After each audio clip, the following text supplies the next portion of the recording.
Okay, good morning. It's 9 a.m. and I will now call this meeting to order. As is customary for this board, we'll begin our meeting with a moment of silence, followed by the Pledge of Allegiance.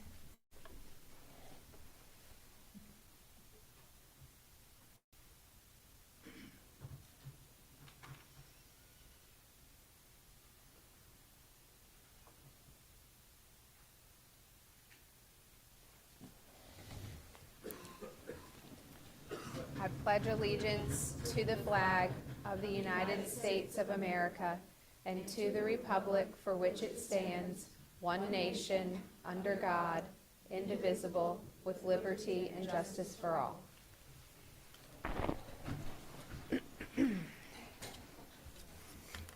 This morning, I'll note that I've approved the remote participation of Ida McPherson under the board's bylaws and the provisions of the Freedom of Information Act. Ms. McPherson is participating remotely under 2.2-3708.3B4 of the Code of Virginia because she's currently in California visiting with family.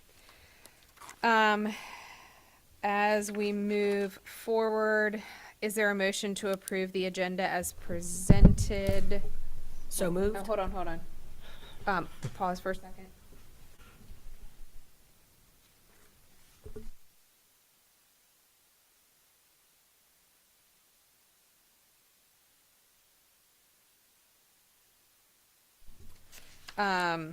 Okay, I'm sorry, Dr. Ackerman, is there a motion to approve the agenda as presented? So moved. Second. Dr. Ackerman, Aye. Mr. Green, Aye. Dr. Northern, Aye.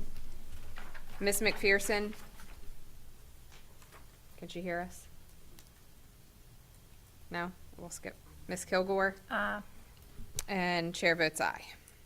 All right. Staff has provided the members of the board with draft minutes before the meeting. Is there a motion to approve the meeting minutes as presented to the board? So move. Second. Dr. Ackerman? Aye. Mr. Green? Aye. Dr. Northern? Aye. Ms. Kilgore? Aye. And chair votes aye. Okay. As we have done for past couple of years, the board appreciates being able to feature our wonderful arts programs from across the Commonwealth by having students perform at the beginning of our meetings.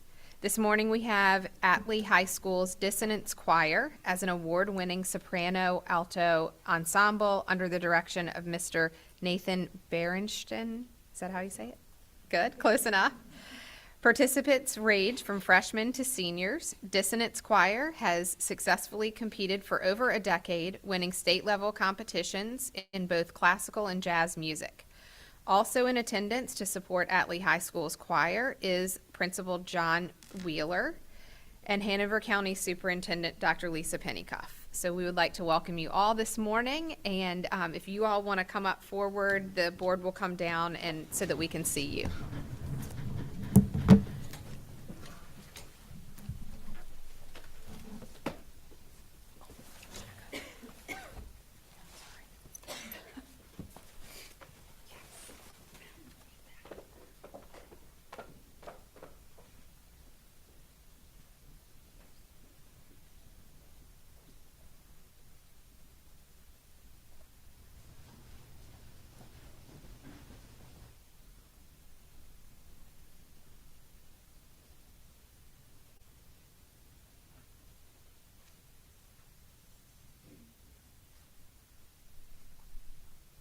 Good morning, ladies and gentlemen. My name is Samantha Brakeman, and this is the Dissonance Choir under the direction of Mr. Nathan Berenstain. We have two selections for you this morning. We will start with Nuit d'Etoile, composed by Claude Debussy, with poetry written by Theodore de Bonville. And I will now read for you the translation. Starry night, under your veils, under your breeze and your perfume, a sad lyre that sighs, I dream of love lapsed. A serene melancholy unfurls in the pit of my heart, and I hear the soul of my beloved trembling in the dreamlike wood. I see again in our fountain, your eyes blue like the skies. This rose, it's your breath, and these stars are your eyes. Our second selection is a famous jazz standard, Moonglow, composed by Irving Mills with poetry written by Eddie DeLange.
Okay, we are back, and we will proceed with recognition. So for our recognition this morning, Dr. Northern will do the introduction of our guests.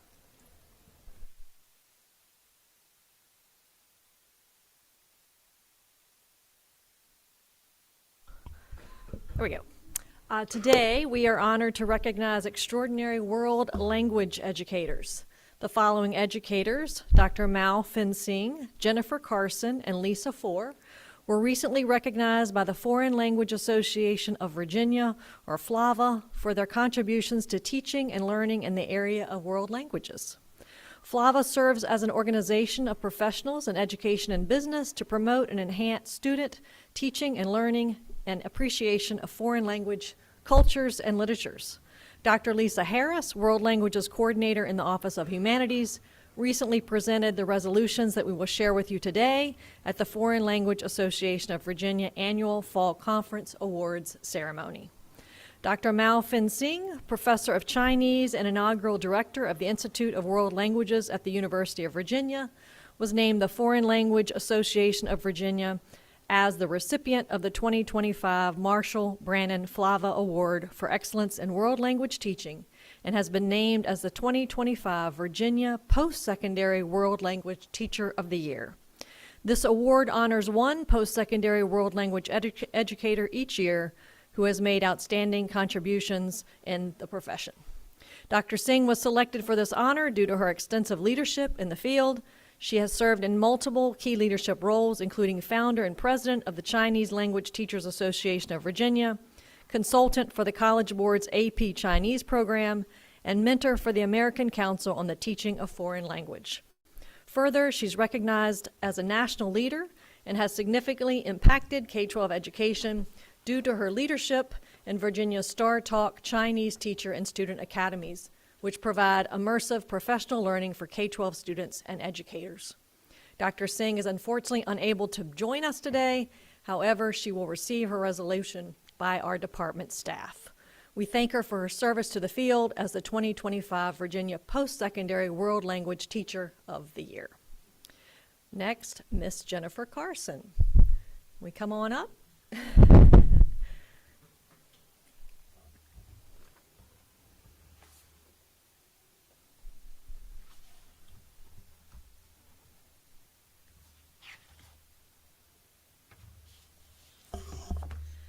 Jennifer, you can come up this way. You don't have to. Yep. Jennifer Carson is a nationally respected leader in world language education. She was named by the Foreign Language Association of Virginia as a recipient of the 2025 Helen Warren Burke Flava Distinguished Service Award. Today, we are pleased to recognize Ms. Carson as the 2025 Virginia Distinguished Service Award for World Language Honoree. This award honors one language professional teacher every year who has made outstanding contributions to the profession. Ms. Carson was selected for this honor as her career has been marked by exceptional service to students and educators across the Commonwealth. She has advanced world language instruction and policy, including serving on the World Language Standards of Learning and the Virginia Seal of Biliteracy Committees. Congratulations, Ms. Carson, on your recognition as the 2025 Distinguished Service Award for World Language recipient. And now I will read part of the resolution. There are maybe six bullet points. I'm going to read the highlights. Virginia Board of Education resolution of recognition presented to Jennifer Carson, 2025 Distinguished Service Award recipient. Whereas Jennifer Carson, a nationally respected leader in world language education, was named by the Foreign Language Association of Virginia as the recipient of the 2025 Helen Warren Burke Flava Distinguished Service Award, and whereas this award honors one world language professional each year who has made outstanding contributions to the profession, now, therefore, be it resolved that the members of the Board of Education express to Jennifer Carson their sincere congratulations upon her recognition as Virginia's 2025 Helen Warren Burke Flava Distinguished Service Award recipient, and extend their heartfelt appreciation for her devoted service and exceptional leadership. Thank you.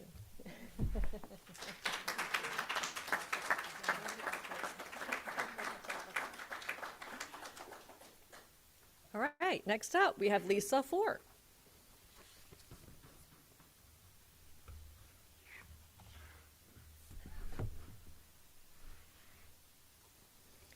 Ms. Lisa Ford serves as a Spanish teacher at Abington High School in Washington County, Virginia. She was named by the Foreign Language Association of Virginia as the recipient of the 2025 David Cox Flava Excellence in Teaching K-12 Award. Today, we recognize Ms. Ford as the 2025 Virginia K-12 World Language Teacher of the Year. This award honors one teacher annually for excellence in world language education, recognizing outstanding instructional practice, leadership, and student impact.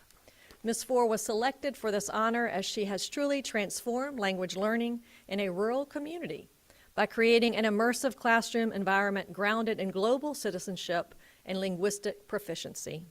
Her students have achieved exceptional outcomes, including earning both the Virginia and Global Seals of Biliteracy, attaining top scores on nationally recognized language proficiency assessments, and receiving advanced placement and college credit for their language skills. Congratulations, Ms. Ford, on your recognition as the 2025 Virginia K-12 World Language Teacher of the Year, and I will read the resolution. The Virginia Board of Education Resolution of Recognition presented to Lisa Ford, 2025 Virginia K-12 World Language Teacher of the Year. Whereas Lisa Ford, Spanish teacher at Abington High School in Washington County, Virginia, was named by the Foreign Language Association of Virginia as a recipient of the 2025 David Cox Flava Excellence in Teaching Award, and whereas this award honors one teacher for excellence in world language education, recognizing outstanding instructional practice, leadership, and student impact, now therefore be it resolved that the members of the Board of Education express to Lisa Ford their sincere congratulations upon her recognition as Virginia's 2025 World Language Teacher of the Year and extend their heartfelt appreciation for her devoted service and exceptional accomplishments.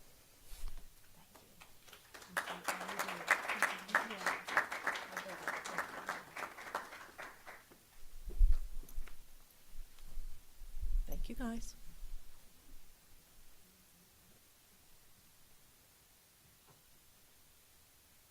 That concludes our recognition? That concludes our presentation. Thank you. Okay. I think the superintendent is going to go and take pictures with our recognized award winners today that are present, and we will proceed. Thank you all so very much for being with us today, and congratulations. As stated in the board's bylaws, it's the pleasure of the board to accept public comment on all matters related to public education in Virginia. But before we begin today, I'd like to share a few comments in the manner in which public comment will be conducted.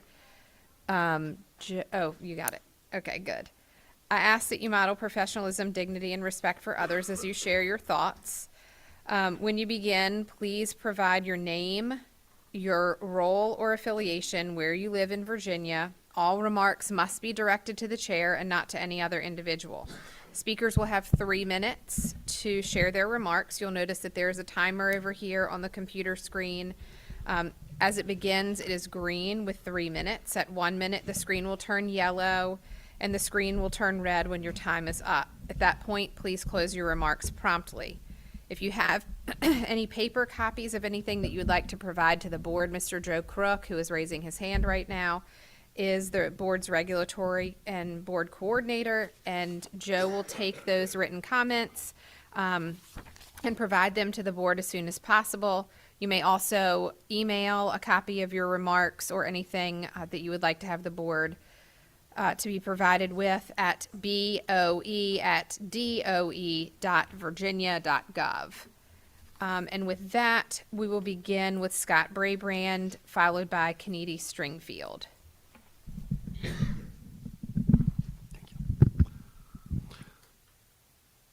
President Creasy, Superintendent Gullickson, and members of the Virginia Board of Education, my name is Scott Brabrand. I'm Executive Director for VASS. I live in Lynchburg, Virginia.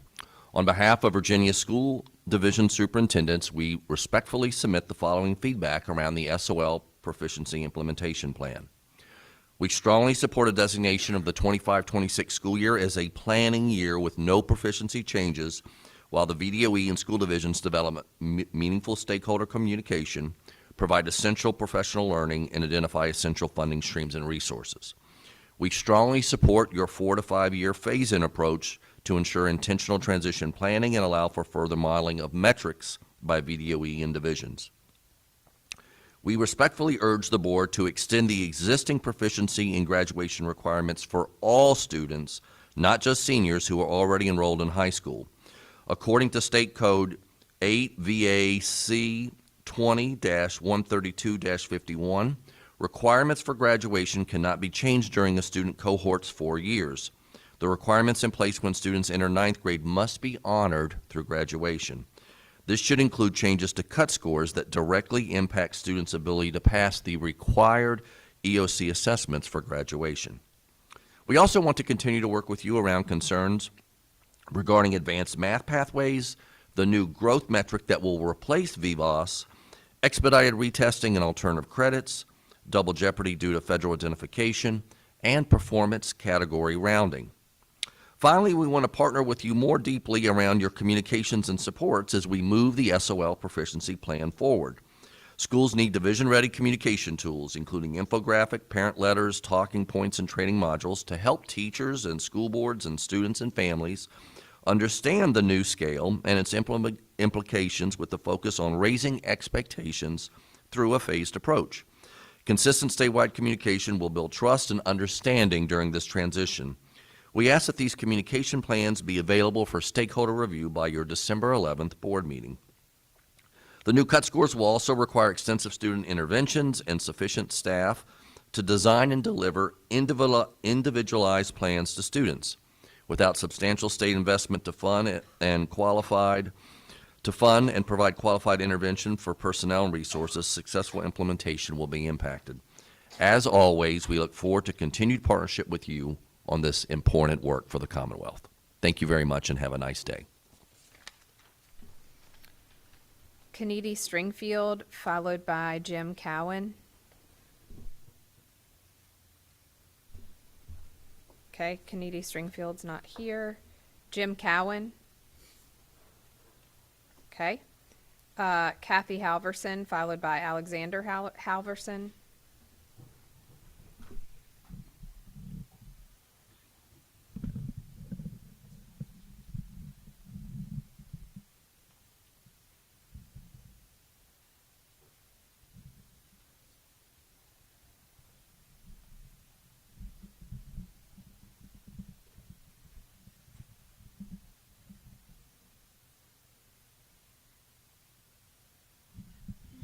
Thank you, thank you.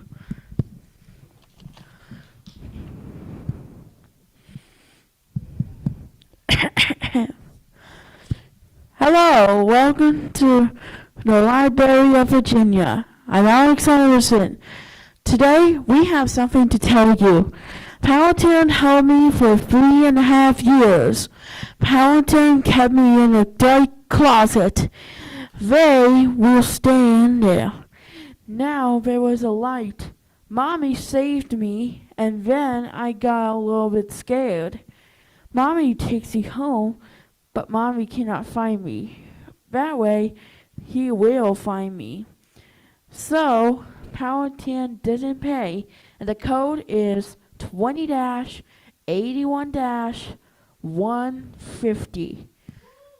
Well, we have another thing for you. Ephesians 4:3. Get rid of all hard feelings, anger, and rage. Stop all fighting and lying. Put away every form of hatred.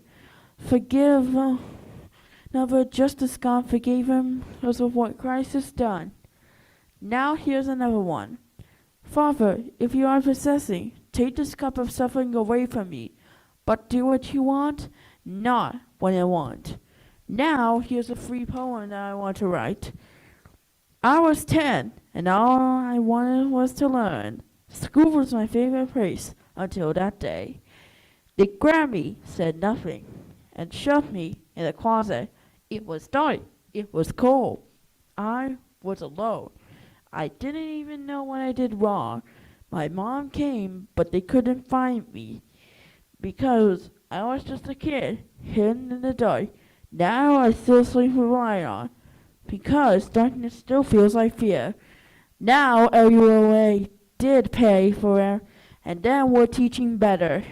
Now they are helping us to enjoy themselves.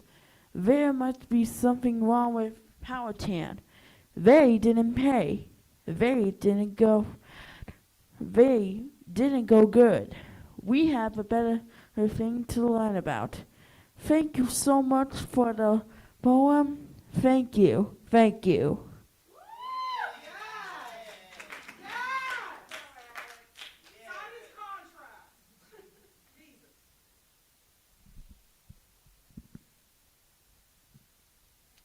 Hello, I'm Kathy Halverson from Powhatan. I don't know what else to say after that. 3.5 years, it's been torture. We went to federal court. Federal court judge said to send them to private placement. They didn't abide. They were threatening another chins on my husband and I. They filed the chins back in 2022 out of retaliation. Had to hire an attorney. We fought and fought and fought, and I was not willing for them to try to take my child. We waited a very long time for this child, and he's a blessing. So we started looking around and found Liberty University online, and the teachers have been amazing. He's been able to get his voice. He's able to interact where he wasn't able to do that in Powhatan because they just threw him. Restrained him until he started turning blue. What type of education system is this? I've asked for accountability, justice. Nothing is being done. Nothing. The principal, nothing. All these teachers, they still have their licenses. You heard him, straight from the mouths of babes. How is this happening in our school systems? 3.5 years, they received federal funding to educate him. He received zero. Zero. They're supposed to document restraint seclusion, December 1 count. Nothing's being documented. You know why? Because it would be considered an unsafe location. He was constantly being thrown into a dark room to where he's scared. He has to sleep with the lights on because he's scared of the dark. We go on vacation, we have to have a light. Is that fair to him? This isn't the only child they restrain. It's on the first grade hallway, on the right-hand side. They do that. I saw the principal dragging another child into that room by themselves. What are we doing with special education? Nothing. Until we get rid of Samantha Hollins, nothing's going to be done. And y'all start taking accountability and getting rid of these people that are causing harm. This child has PTSD. They allowed him to hit his head on the cinder block wall 48 times. 48 times. Why? To get data. As a parent, would you let your child hit their head on a cinder block wall without intervention? Zero. He had zero behavior intervention plan. He had nothing. Nothing. If his behavior was so bad, why wasn't there something done? We spent thousands, probably $200,000 in legal fees, only for me to have to educate him with Liberty right now, while they received the money. Thank you. Thank you so Thank much. you.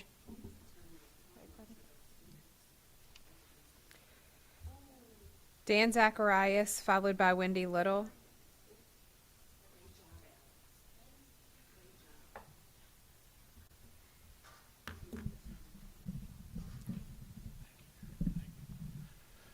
Thank you, Madam President and members of the board. I'm Dan Zacharias, Director of the Old Dominion Association of Church Schools. Live in the beautiful Shenandoah Valley, where right now it's autumn, my favorite season of the year.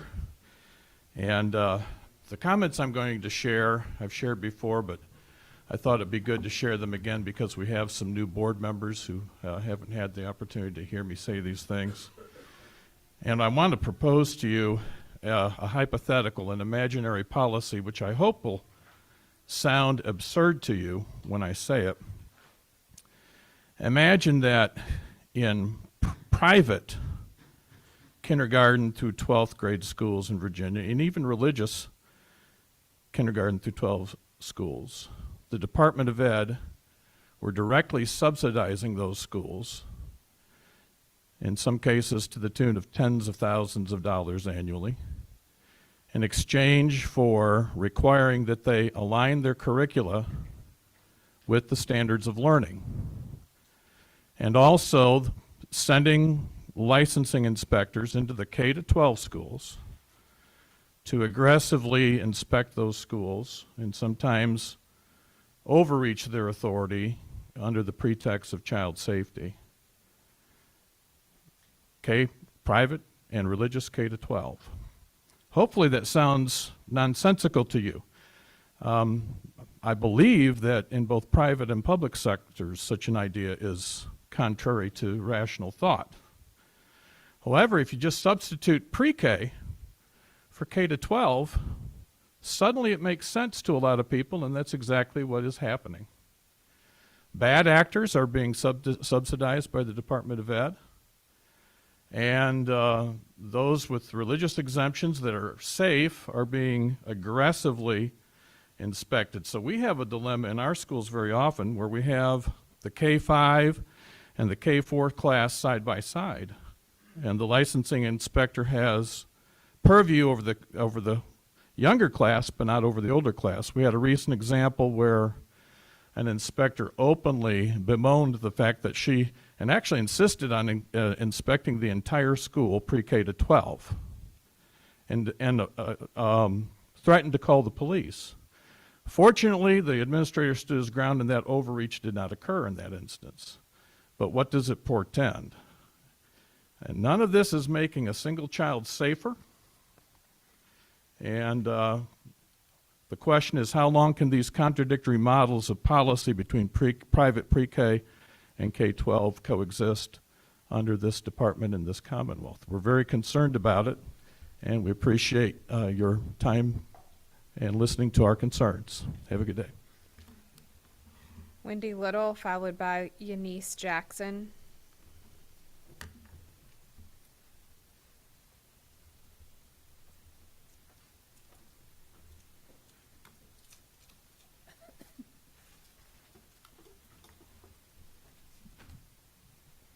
Thank you.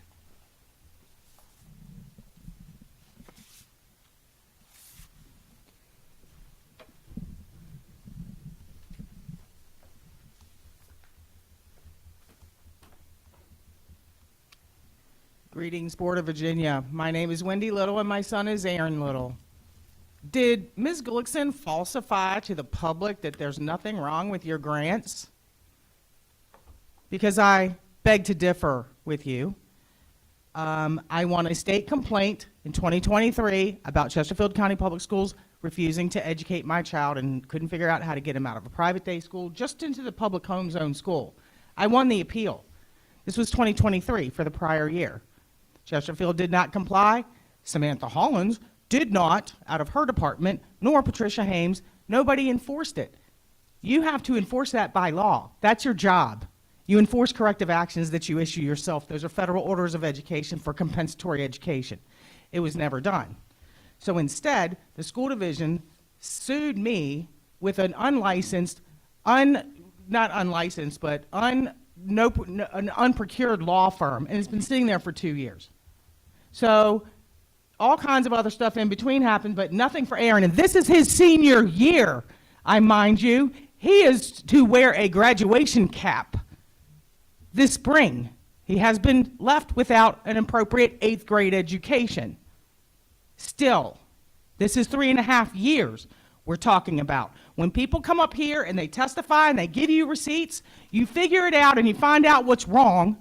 So after last time I was here, Senator Favola said, holy cow, this kid's been out of school for 3 years. Yeah, they're claiming it's in litigation, we can't do anything. That is the pendency. You were there at Commission on Youth on July 7th when I argued and screamed that at the top of my lungs. You cannot excuse state complaint, due process, or any educational litigation to keep him without school. And then y'all are hemorrhaging $250,000 out of the OAG's office to continue to keep him out. It's called pendency. You cannot keep a child without public school forever. Also, you are in violation, and this has been stated before. When the school division doesn't educate the child, the VDOE and VBOE must. Did y'all know I filed due process on y'all twice and the VDOE once?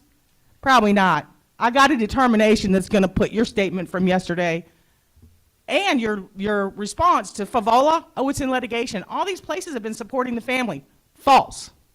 Completely false. If you're going to still excuse litigation, you just admitted your grants are fraudulent. Y'all have admitted it many times. So stop with the bullshit. Samantha Hollins is hiding information. She withheld Favola's letter. And you're also in violation of 34 CFR 300-600. You must ensure compliance is corrected in no later than 1 year. No excuses. 34 CFR 300.149, responsibility for general supervision. 34 CFR 300.227, direct services. Thank you. They've been read before.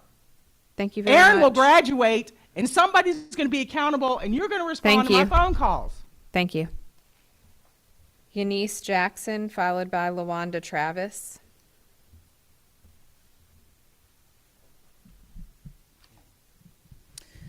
Good morning, Madam Chair and members of the board.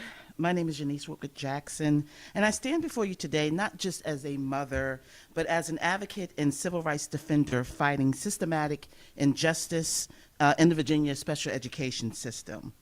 Since December 2023, I have filed and documented over 30 IDEA due process complaints, 10 notices of intent to sue, multiple insurance and misconduct claims, altogether exceeding roughly over $27 million in documented damages. Each filing exposes one truth.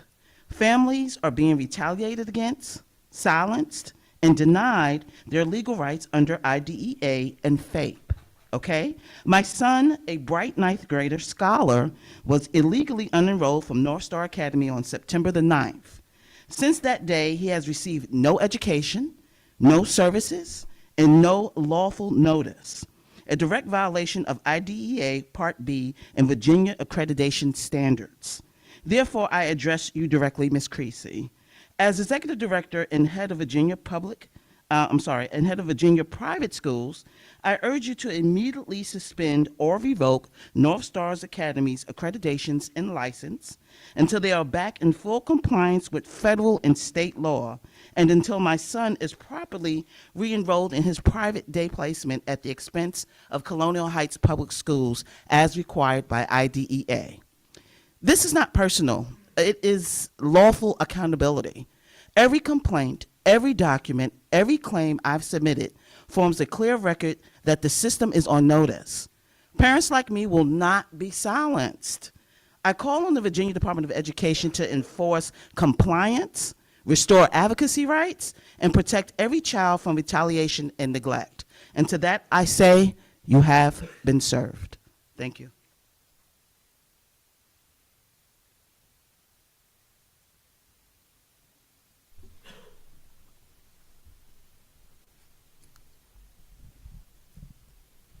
Good morning, President Creasy and VDOE board members. I will say I'm a little dismayed this morning because what just came before me was something dear to my heart.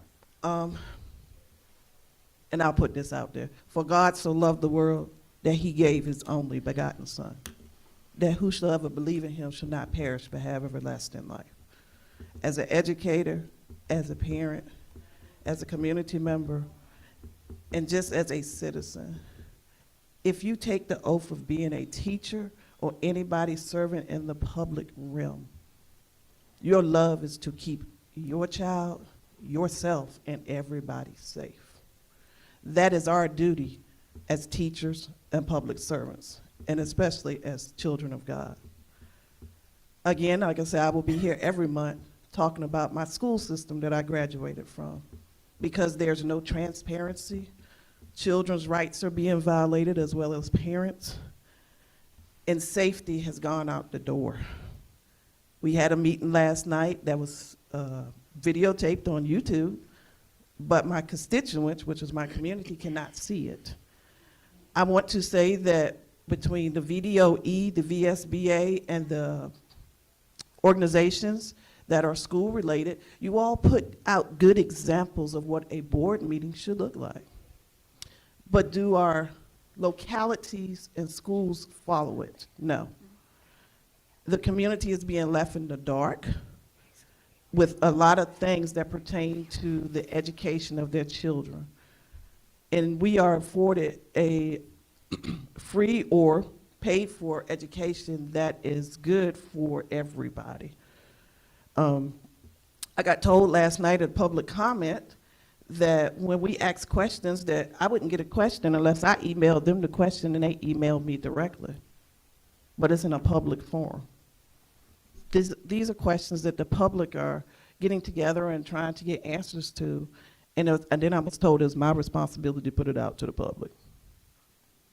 At some point, we have to hold these school boards accountable, and we are looking for your help with that.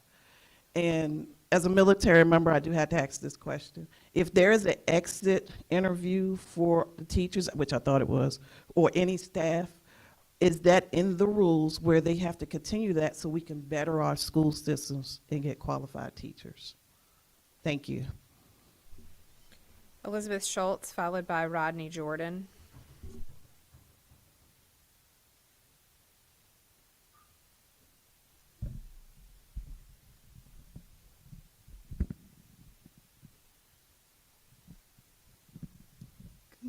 Good morning.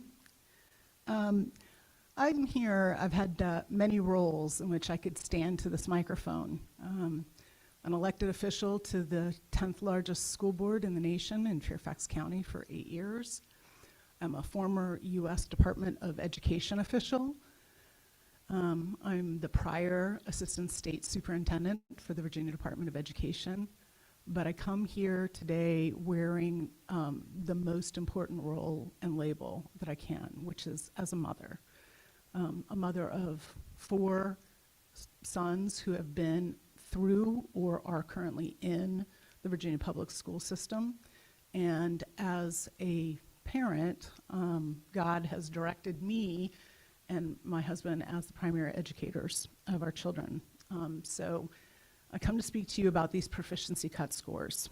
I know for posterity's sake, sometimes we talk about stuff in jargon in a way that the public doesn't necessarily get.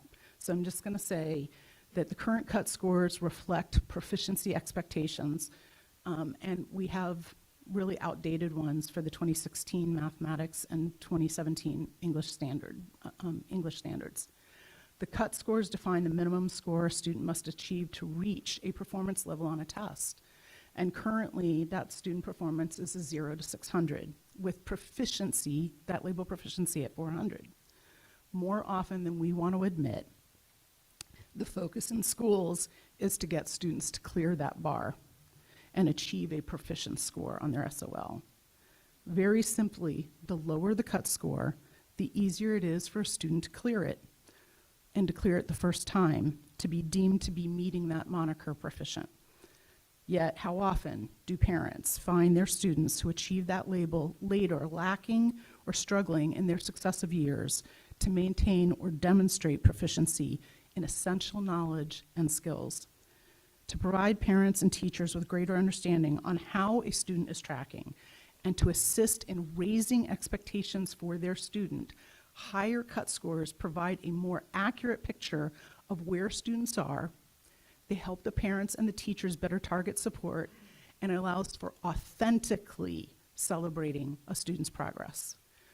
Raising the proficiency cut scores allows the student to acquire the skills and knowledge they need to be competitive, successful, and to individually thrive after graduation, whether they're headed to a 4-year institution, a 2-year secondary, post-secondary education, into the trades, or directly into the workforce. The need to acquire critical thinking and problem-solving skills so that they may be fulfilled in the real world is essential in the K-12 experience. Thank you. Changes the meaning of proficiency from beyond, raising the cut Thank scores you. changes the meaning of proficiency. Thank you. Okay. Yes. Thank you. Please Thank you. raise the expectations for yourselves. Raise these cut scores. Our students desperately need it. Rodney Jordan, followed by Candace Lucas.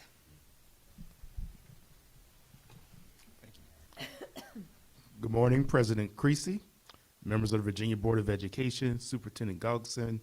My name is Rodney Jordan. I'm here representing the Virginia School Boards Association. I live in Norfolk. The recommendations from Superintendent Booker Dwyer and her team regarding proficiency implementation, namely treating school year 25-26 as a 0 year, continuing communication with division administrators, leaders, and staff, and implementing a clear and effective public communication plan in collaboration with local school divisions, aligns with the feedback received during the VSBA listening session coordinated with the VDOE team. As shared previously, VSBA member school boards share with you the goal of setting high expectations for students while providing the supports and resources to undergird every learner to meet those expectations. Local school boards, in representing the vision and values of their communities, collaborate with their division superintendents to set meaningful student achievement goals informed by data and driven by quality instruction. Our member school boards take the responsibility of local control seriously and the accountability that comes with it. Our members understand the critical importance of flexibility, full funding of public education needs, and effective partnerships in pursuit of continuous improvement, growth, in what Virginia students know and are able to do. Speaking to effective collaborative partnerships, we want to thank Dr. Dwyer for her immediate willingness to engage with VSBA. Superintendent Gullickson, we thank you for your continually making yourself available to inform us and to include VSBA voice in your strategic efforts. And President Creasy, VSBA task forces look forward to your return visit as our special guest, and the same invitation extends and exists for each member of the board. In conclusion, please allow me to restate that VSBA places excellence in public education with a focus on student achievement at the center of our work. Our goals include leadership, advocacy, and support, and we appreciate your leadership and look forward to the collaboration ahead. Thank you. Candace Lucas, followed by Bikura Shabazz. Thank you. Can you turn the timer toward me so I can see it? Thank you. Good morning, board members. My name is Dr. Candace Lucas. I'm a licensed educator as well as a licensed special education administrator. I'm also an IDEA enforcer, and we're addressing the fact that the Board of Education and the Virginia Department of Education are basically deadbeat parents. And when I state that, I mean that you have a legal, ethical, and ministerial responsibility to ensure that IDEA, which is a civil rights law, IDEA, which is a civil rights law, IDEA, which is a civil rights law, IDEA, which is a civil rights law, is enforced. It is not optional. The Virginia Department of Education has completed its IDEA Part B flow-through application with the U.S. Department of Education, where you stated that you would enforce the IDEA, and you took the money, the grant money, and you haven't enforced it. That might be why Ken Dickey left the country, since he was over that, he's the one who signed the document. He left the country and went to Italy, where you can't be deported. But my issue is that you sit here every month and hear children being trafficked out of the public school system regarding special education. I just handed you a document in which hearing officers are being bribed, paid bribes by Fairfax County Public Schools. And Samantha Hollins and Pat Haynes are signing off on it. They call them incentives with IDEA Part B money. I gave you the account number. That's from a FOIA request. We're in a cartel. And I dare not mention our little boy, Carter Gunn, who was trafficked to Rivermont, Dr. Ackerman. He was trafficked to that school by his aunt, who works for you, who's under investigation for embezzling SSI funds from him. So this level of special education trafficking of our students goes to the highest levels.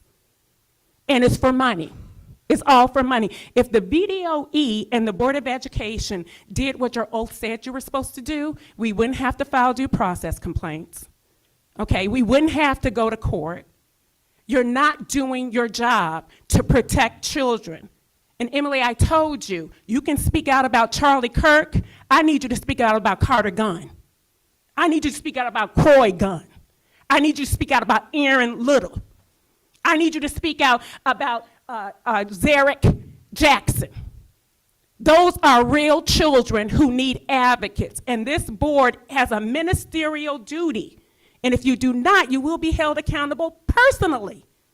No immunity, none. The hearing officers must be removed per the Merced report as of July 7, 2025. Remove them. Remove them. Thank you. Thank you. Bakura Shabazz, followed by Mike Kalan. Mike Kalan. You can come up to the microphone, please. Followed by Cheryl Brinkley. Good morning, Madam President, members of the board, and superintendent. My name is Mike Callan, and I serve as a member of the school board in the city of Virginia Beach. I want to note at the outset that I am speaking today solely as a board member individually and not as a representative of my full board. I appreciate the Virginia Board of Education's thoughtful review of the standards of learning proficiency cut scores. From my perspective, raising these benchmarks is a positive and appropriate step toward ensuring that the proficient level truly represents a student's readiness for college, career, and civic life. Higher expectations send an important message that we believe every Virginia student is capable of achieving at a high level when given the right opportunities and support. In Virginia Beach, we serve approximately 65,000 students across 86 schools. We are proud of our division's consistent academic success, but we also recognize that excellence is not a fixed point. It's a continual process of both reflection and growth. Setting higher proficiency standards allows, with our long-standing commitment to continuous improvement, and it strengthens the credibility of our assessment system statewide. At the same time, I urge that these changes be implemented with care and consideration in mind. Raising proficiency cut scores will have real instructional and operational implications at the division level. It'll be essential for the Virginia Department of Education to provide divisions with the necessary supports, including professional development, access to high-quality instructional materials, and timely data tools so that teachers can effectively adjust instruction and students can meet these higher expectations. Communication will also be vital. Families and community members need clear, consistent messaging that higher cut scores do not indicate a decline in the student performance, but rather a recalibration of what proficiency means in today's academic environment. That understanding will help maintain public trust and reinforce the shared goal of preparing every student for long-term success. I want to commend the board for approaching this issue with diligence, thoughtfulness, and transparency. If we move forward prudently, with strong collaboration between the department, local divisions, and our educators, I believe these higher standards can both raise expectations and improve outcomes for all of our students across the Commonwealth. As an aside, all that I have seen and read about this process reassures me that these concerns have been and are being addressed. I'd like to thank you for your time and for your continued leadership in advancing educational excellence. Thank you. Cheryl Brinkley. Okay. I'll go back to the ones who are at the top of the list. Kennedy Stringfield, Jim Cowan, Bakura Shabazz. Okay, anyone else who would like to speak during public comment, please come to the microphone.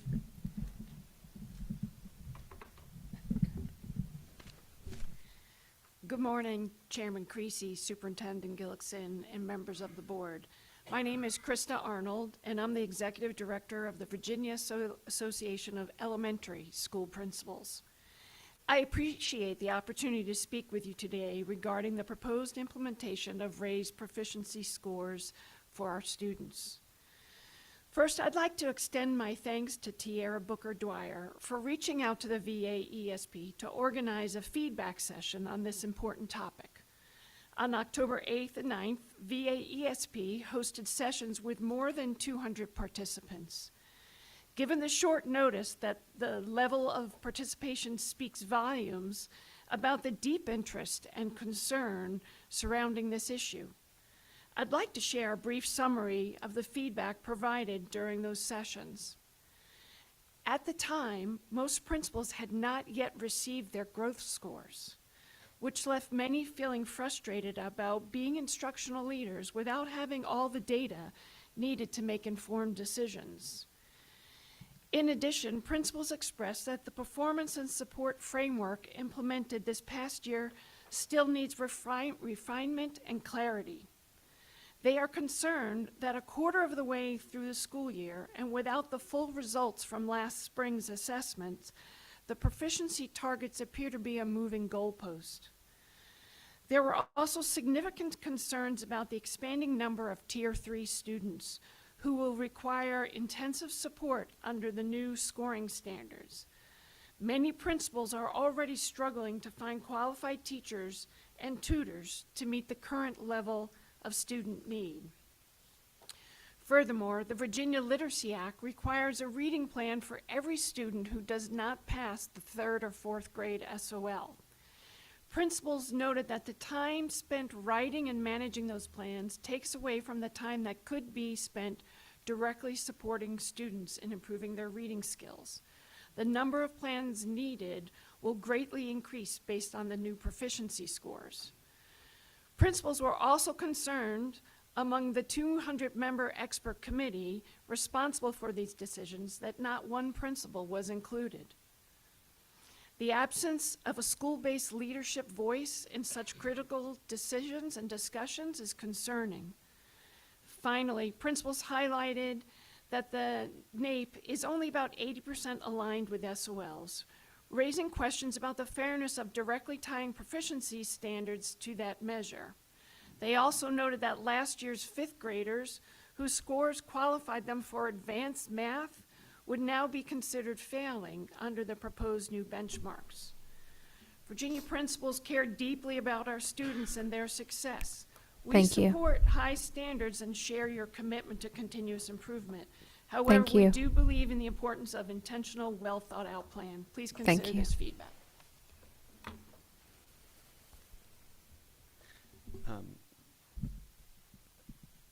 Slightly different than my submitted comments, but good morning, Superintendent Gullickson and members of the board. My name is Todd Truitt, and I'm the parent of 2 public school students in Arlington. I'm here to speak in strong opposition to pausing any cut score raises this school year. Per the U.S. Department of Education, we have the lowest cut scores in the country. The plan to raise the cut scores was first announced in a widely publicized report in May 2022. Since then, you've had a very public process for almost 3.5 years. The board voted in March 2025 to formalize the last steps of that process, and the standard setting committees met over this summer. The state superintendent presented on the cut score process at the superintendent's lobbying organization spring convention in April. Presumably, other lobbying organizations were aware, and with a small rise this school year as set forth in the phase-in models, the cut scores would likely only increase to the level they were in 2013, still some of the lowest cut scores in the country. Further, the precedent is that these cut score changes are made mid-school year. The math cut scores were lowered in March 2019, 2 months before tests were administered. The reading cut scores were going to be approved in March 2020 with the same short testing buffer. Then COVID occurred, delaying that process to the approval in the middle of another school year. Notably, the field's powerful lobbyists were nowhere to be found in public comment in the minutes of those 3 board meetings in 2019 and 2020. is the principle of the field's lobbyists that cut scores can be immediately lowered in the middle to even late school year, but not slightly raised from the lowest level in the nation in the first semester of a school year with 6 months of advance notice. Quite frankly, it appears that many of the lobbyists' preferred timing for any cut score raise is never. I ask the field's powerful lobbyists here today to ask your members, why are so many principals and teachers and families just finding out that cut scores will be increased? Why are so many divisions not telling principals, teachers, and families that we have the lowest cut scores in the country? Most importantly, whose interests are being served by divisions omitting this material information? The public school system's purpose under the Virginia Constitution is to provide a high-quality education to children. It's not to employ adults or to cater to the feelings of their powerful lobbyists.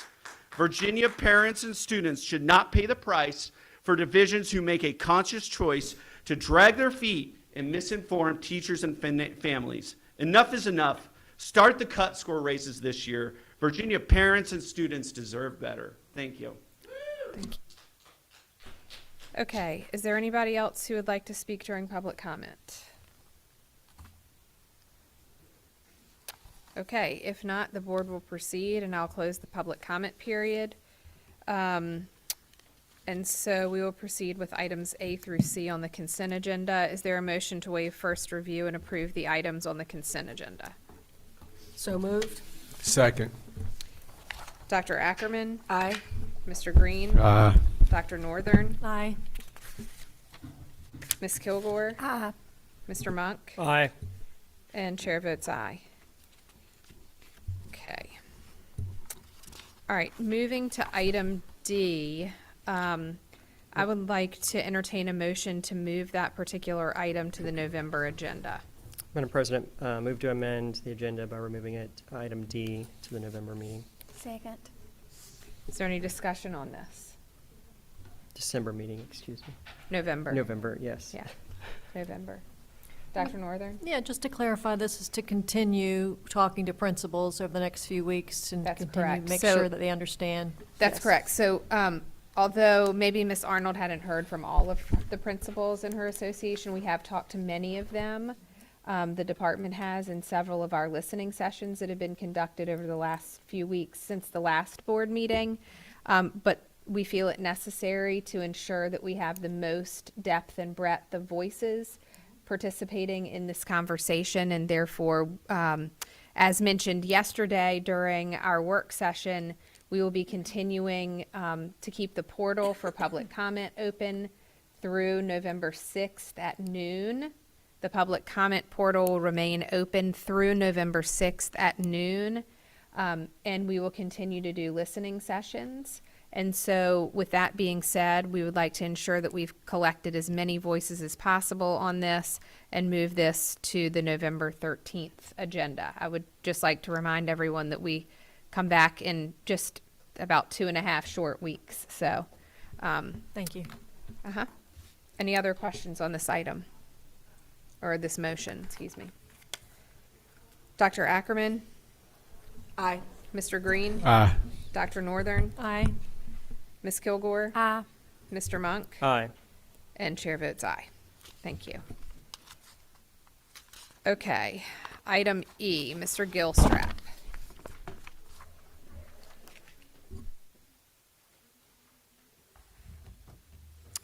Good morning, President Creasy, Superintendent Gullickson, and members of the board. I'm coming back to you from our September 1st review. Today will be our final review for the advisory board's recommendation for new endorsements. We do have 25 new endorsements that are on the docket for this year. I've already presented those to you last month, but I'm open for any questions you might have about this. But we do ask that you approve those today. Are there any questions on this item before I ask my question? Mr. Gilstrap, would you provide us a little bit of information about sort of some more alternative options that we have to what we would consider the traditional routes to many of our licensing programs? What are the options that are out there that are different than having to go physically sit in a classroom? Okay. So our alternate route programs, which is what we would be referring to, include iTeach, which we've discussed here before the board. iTeach takes a person that already has a bachelor's degree, not necessarily in the subject area that they're wanting to teach, but has also passed the praxis exams for that subject area, and then it applies instruction through asynchronous learning for the professional practices, the teacher skills. And then with that program, there's also internship time where you work with a mentor teacher in a school division, and you're allowed to work under a provisional, we call it a provisional iTeach license because it's slightly different than our other provisional license. And then once you've completed that experience, you're eligible for a full license. Another program we have is the Career Switcher program. Career Switchers in some ways are similar to iTeach in the sense that you already have a degree, you've already worked in a field that's outside of education, and you go back and take professional practices courses through a university, and you work as an intern within a school division for a year under a Career Switcher license. Additionally, there would also be Teachers for America. Teachers for America is an independent program outside of our state. It's a nationally recognized program in which your experiences as a classroom teacher in a school substitute for some of your coursework that you would have taken as a teacher in teacher preparation programs. Those are our three primary areas that we do that, but an alternate route is simply anything outside of the norm. And so we do also have universities that provide opportunities for teachers to take just the courses that they need to complete their licensure requirements. They may have a degree and not go through a formalized alternate program and just take coursework to fill in those gaps and work within a school division for their 1 year of experience. But none of these new endorsement programs are alternative. No, these are all just subject area endorsements at the university level through our education preparation programs. Okay. Are there any other questions for Mr. Gilstrap here? Mr. Monk? We've talked about high-quality teacher prep programs being one of the focuses of how we can move the ball. Understanding of, I know the application process, but any indication of the rigor of some of these programs to ensure that the quality of teacher prep is there and continues? And can you speak to that a little? Absolutely. The item you have before you right now is a process where the university has to submit their syllabus, how it aligns with our standards, their student teaching activities that they would have to do within these areas. And so we do evaluate that. But later today, you'll have a report from us that is the evaluation of all the programs, not just the new ones, and we do that annually. We also receive a lot of feedback from the universities where they do surveys from employers, from the actual people who graduate, and from the university to provide information on the quality that the students are shown once they get out into the field. We also get data on how they do on their praxis tests compared to people that don't go through a university process. So those would be the examples that we have on the rigor, whether or not the programs that we currently have, and that's an annual report. That information, which you'll receive later today, goes into a build-a-table for the Department of Education, and that within that build-a-table you can compare across universities and across years to see if there's an increase of enrollment, increase of graduation, increase of employment, how the employers are feeling about different graduates from different programs. So we get the information that way primarily. You're welcome. Are there any other questions for Mr. Gilstrap? Okay. Hearing none, is there a motion to approve the Advisory Board on Teacher Education and Licensures recommendation to approve the new education endorsement programs? So moved. Second. Are there any questions on this, or are there any comments on the motion? Dr. Ackerman? Aye. Mr. Green? Aye. Dr. Northern? Aye. Ms. Kilgore? Aye. Mr. Monk? Aye. And chair votes aye. Thank you, Mr. Gilstrap. Dr. Wallace, we have first review of VLA Intervention Instruction Program guides.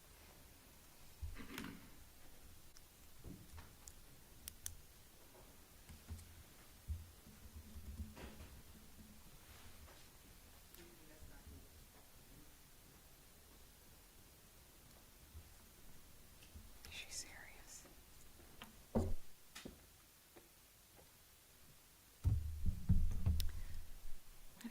Good morning, President Creasy, Superintendent Gullickson, and members of the Board of Education. Today I have with me Ann Eaton. She is the lead reviewer with our esteemed partners at UVA and the Virginia Literacy Partnerships. Ann and her team of educators spend countless hours reviewing submitted curriculum documents for recommendations for approval to the board.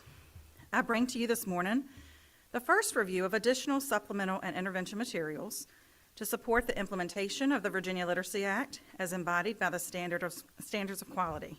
To support school divisions in meeting this requirement, the VLA requires that the Department of Education develop a list of core literacy curricula for students in K through grade 5 and supplemental and instructional practices, programs, and interventions for students in kindergarten through grade 8. Intervention programs provide systematic, explicit, evidence-based instruction for students who persistently struggle to master literacy skills, including phonics and word knowledge, fluency, vocabulary, and comprehension. Supplemental programs for grades K through 8 provide additional practice and/or instruction to supplement the division's adopted core program. VLA requires all divisions to use core instructional K-5 materials, supplemental materials in K-8, and intervention programs in K-8 that are aligned with science-based reading research as set out in their division's literacy plan.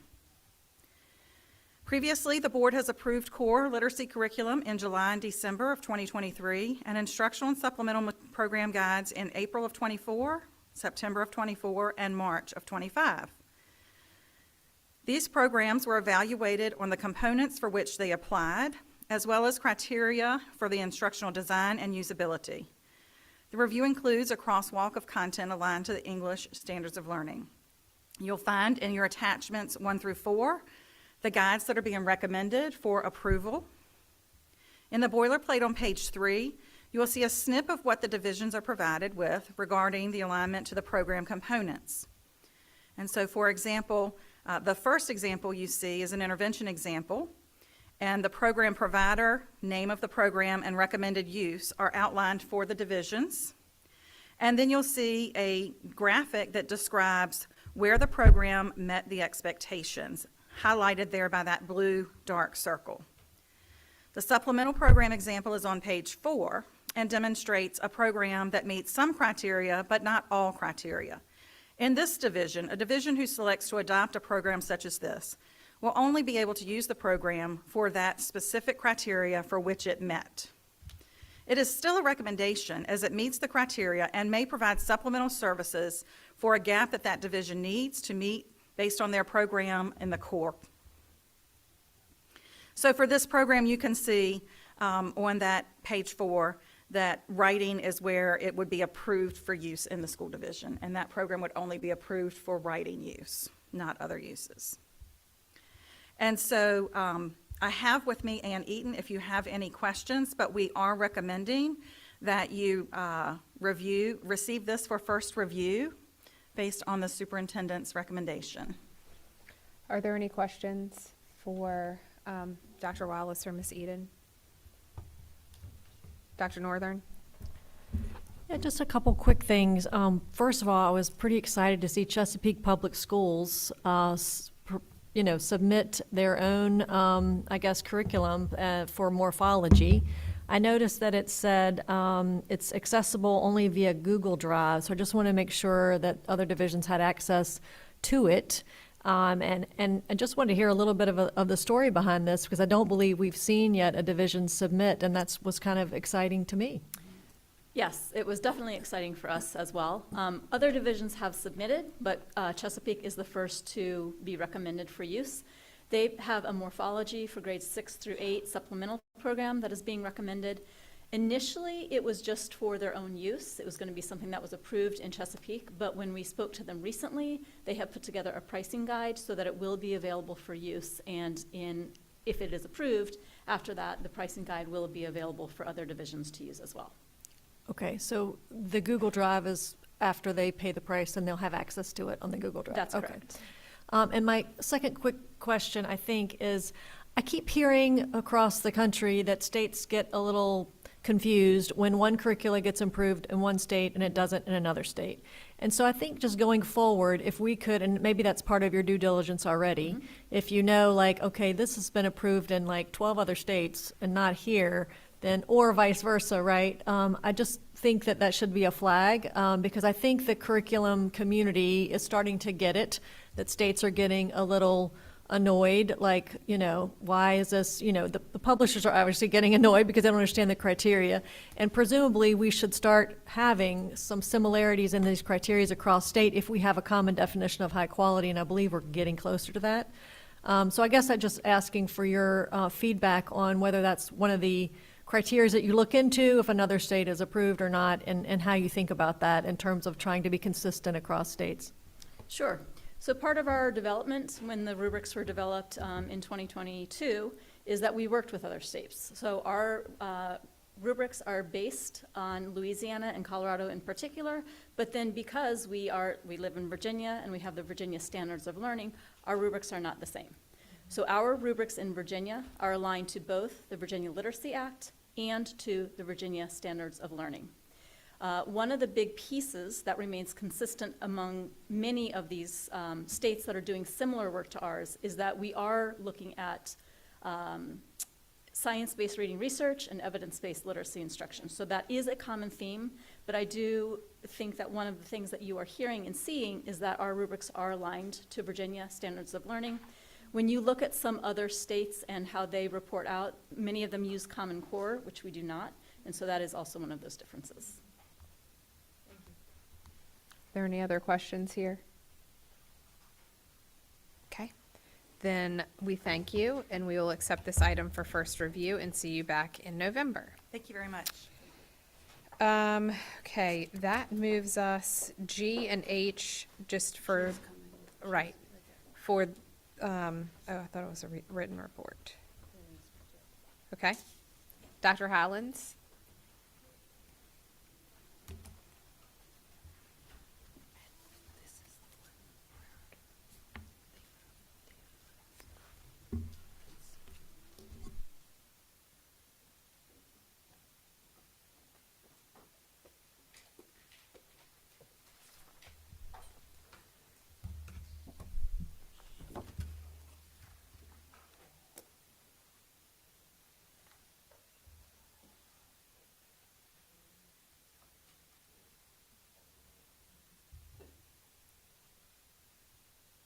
Sorry, I'm just checking to see if our PowerPoint is, right. You guys can see the PowerPoint, correct?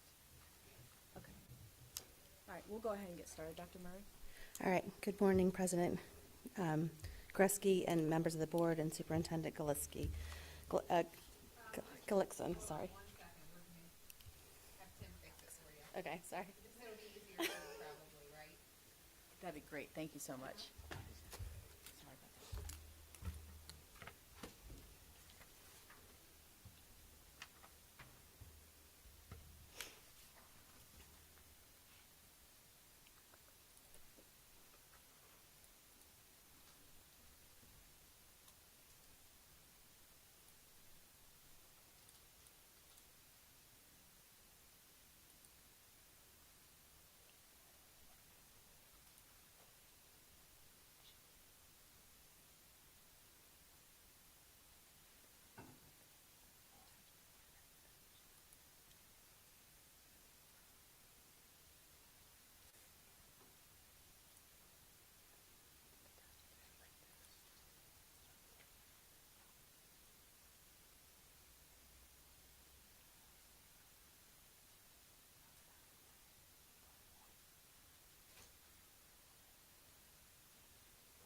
All right, guys, we're going to go ahead and get started. If y'all could just follow along with the report, we'll make sure that the slides are updated. Good morning again. Just as an introduction, the Individuals with Disabilities Education Act of 2004 requires states to have an advisory panel. The SEAC advises the Department of Education and the Board of Education. And I want to state that the majority of our members are individuals with disabilities or parents. And then Code 300-167 states the Virginia State Special Education Advisory is established in accordance to Public Law 108-4446. under the Individuals with Disability Education Act, the Virginia Conflict of Interest Act, and the Virginia Freedom of Information Act, and the requirements governing special education programs for students with disabilities in Virginia. So our SEAC meets 4 times a year as a full committee. We meet quarterly. We met in July of 2024, September of 2024, December of 2024, and then again in March of 2025. We have 2 executive committee meetings each year that are the day before our SEAC meeting. Our subcommittees meet during each session to discuss issues that are going on and that we're concerned about, and our meetings are open to the public. We have standing committees. We have the executive committee, the nominating committee. We have a policy and regulation subcommittee, student achievement and outcomes subcommittee, and a family engagement and community outreach subcommittee. And our members of the SEAC each serve on one of those subcommittees. During our meetings, we have presentations, and these presentations come from the discussions of the subcommittees. That drives what we ask to have our presentations on. So we had our annual plan review finance meeting. We had an ombudsman report. We look at state indicator data, vocational and educational transition services, Project Hope, parent educational advocacy training, our annual report, dispute resolutions. We looked at the Virginia Literacy Act as well as foster care services this last year. One of the things that our constituents are responsible for is to bring constituency reports to each of our meetings. We all represent various constituents across the state. Some of these concerns that were brought forward this year was concerns about school safety, staffing shortages, general education teacher reluctance, so really thinking about the general education teachers teaching our students with disabilities and the knowledge that they have in their training programs, bullying concerns, behavioral health resources, high absentee rate for our students, language barriers and translation services.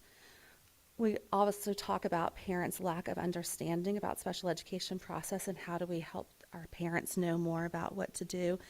And then diversifying teacher recruitment, licensure, accreditation concerns. So those are just some of the topics that we've talked about, some of the concerns that constituents have across the state. In our subcommittees, we really talked about teacher shortages, transition services, paraprofessional development, making sure our paraprofessionals really know how to help our teachers in educating our students. Cell phone accommodations was a big one with the change in cell phone usage in schools and how that impacts our students with IEPs. And then local special education advisory committees, just not all divisions, even though they're all supposed to have special ed committees, are reflecting or have active committees, and that can then impact our students. So a concern for that. We talk about our recognitions and commendations for people and for the work that has been happening. One of those is our recognitions of our members who have served on our board. We really commend the Department of Education and the board for their support. We really thank you for that ongoing support. Updating eligibility documents and making them family friendly. We really want our resources to be family friendly, and that's a really big concern and consideration that we want to make sure that is happening for that partnership, that true partnership to happen between professionals and families. And then we talk about partnerships and initiatives, and there's lots of numerous partnerships and initiatives that are supported by the board and VDOE. We want to thank you for that. And some of those include our Grow Your Own programs, where we're really working to have paraprofessionals obtain their bachelor's degree so that they can go on to become teachers, because we believe that they're going to stay in the divisions where they are located. The continued use of GovDelivery in order to get information out. We have you guys support the Aspiring Special Education Leaders Academy, and that's a great thing. One of the initiatives that's or opportunities that's out there that we are really excited about is a new I'm Determined Center that's housed at JMU, and then just the ongoing partnerships that are out there between us and the board and the Department of Ed with CEC, Center for Family Engagement, the Autism Center for Excellence. Again, we're about wanting to help our students and improve their outcomes. Each of our subcommittees came up with some recommendations. One of those is regarding teachers. We looked at like some themes for you all and thinking about standardizing teacher pay. We're seeing a lot of teachers jump from division to division because they get signing bonuses, and that's not helping the divisions where teachers are leaving. So that was one of the considerations that we had. The other was a special education pay scale that would be differentiated, again, for the work and recognizing the work our special educators do to improve the outcomes for our students with disabilities. Expanding professional development for our educators, and then streamlining licensure processes. It seems like licensure is taking a long time to happen, and recognizing that, so just some streamlining of that process. Recommendations for student and parents. Gathering classroom age data. The age range of students in self-contained classrooms sometimes can be large, and we would just want to ensure that our students are getting the best opportunities and the best education they can, and they're being served appropriately. One of the things we really talked about is adding a QR code to Virginia IEP at the end for parents to understand about the state SEAC, so that they can get involved and their voice can be heard. Along with that is updating the VDOE website to make it easier for parents to find information about the SEAC. If you search SEAC, it doesn't come up easily, and so making it easier for our parents. We want them to be able to get engaged. Providing transition reports, having transition school representatives involved in our IEPs is really important. We really need to talk about those transition services for our students, so we make sure that we are implementing things that they need moving forward. And then improving progress monitoring reporting. We want the progress monitoring to be more meaningful. Right now, the progress monitoring for our students with disabilities says sufficient progress, and there's really no quantifiable measure on that. It can be very subjective. So having it more meaningful, like we do for our general education students with measured percentages. In conclusion, students with disabilities need to be prioritized. The SEAC recommendations are guides to the Board of Education, and we encourage public participation and transparency. And I just wanted to take a moment, the SEAC at our last meeting talked a lot about the CUT score, so we appreciate the time that you're taking to listen to stakeholders' input on that as we think about our students with disabilities with those raised CUT scores. Thank you. Any questions? Are there any questions here? Dr. Northern and then Dr. Ackerman? You can go first. Or vice versa? Yeah, either way. You mentioned that local special education committees aren't meeting on a regular basis, but I'm not quite sure I saw that in the recommendations. Is there a recommendation on, I don't know if that could tie into some of the accreditation talk that we're having, or Sure. Thank you so much, Dr. Ackerman. I really appreciate Dr. Murray's presentation. You heard her note that one of the concerns of the state SEAC has been helping to support local SEACs. And so in partnership with the State Special Education Advisory Committee, we've also instituted some professional development and technical assistance to school divisions, including an online on-demand course for local SEACs. And we also have staff boots on the ground that are available to train on site for those committees to come together. So I think the biggest thing is just an increased focus and communication of that need to school division leadership in particular, and maintaining the resources at the department to help support that. Okay, great, thanks. I just want to jump in and say, I think just making sure we get that information to parents, I think that that's sort of sometimes the gap. We created postcards in our division to give out at IEP meetings, and I asked a parent who came one time and they're like, oh, we just got this, and I'm like, you just got this? And the child had been involved in special education, but it was like 3 years after we had done the postcard. So really just making sure everybody's talking and telling parents about the importance of them being involved in their local SEACs. Okay, yeah, and I think as we talk about accreditation, maybe there's some things we can do here to help. But I also want to, and this isn't really a question, it's just to give more support on that provisional license issue. I'm not even sure, I probably should have raised this to y'all, not necessarily right now, but that issue is so critical for some programs in schools that it actually can hold student receiving services. So I know, for example, in some of the private day type facilities, you have to have a certain amount of teachers that are licensed to accept new students.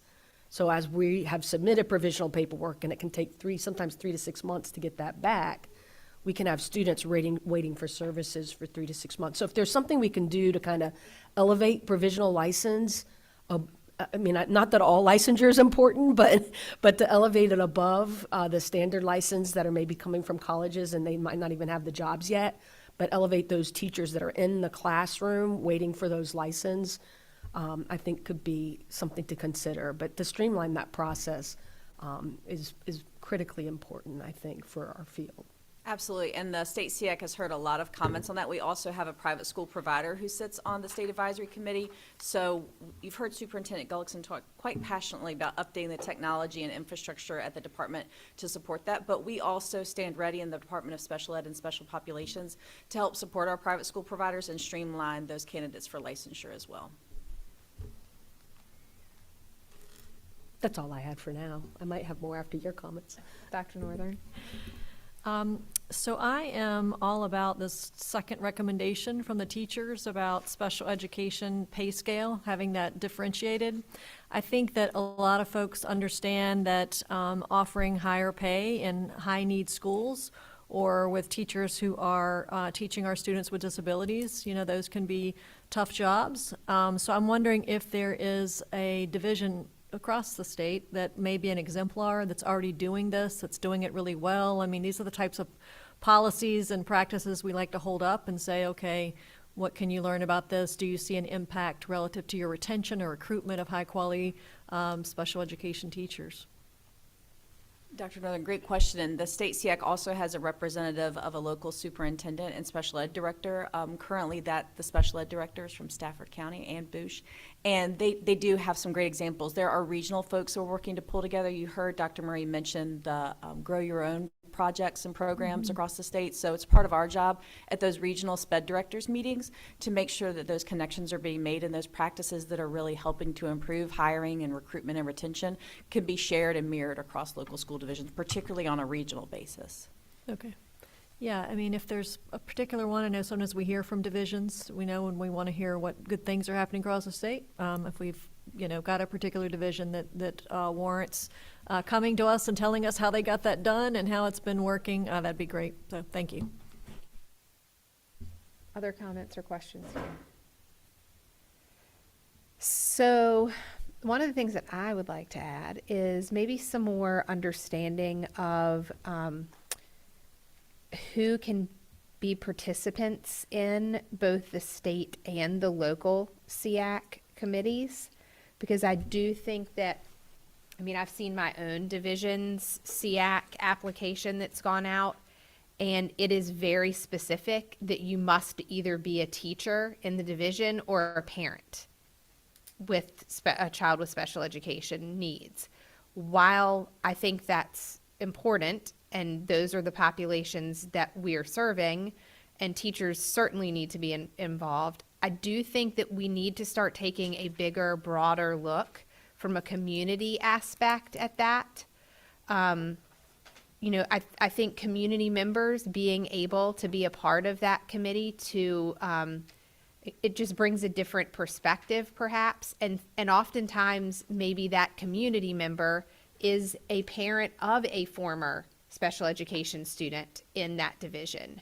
And maybe some broader understand, there's been quite a bit of consternation in my local school division over particularly how those SEAC members are chosen, specifically by one central office employee.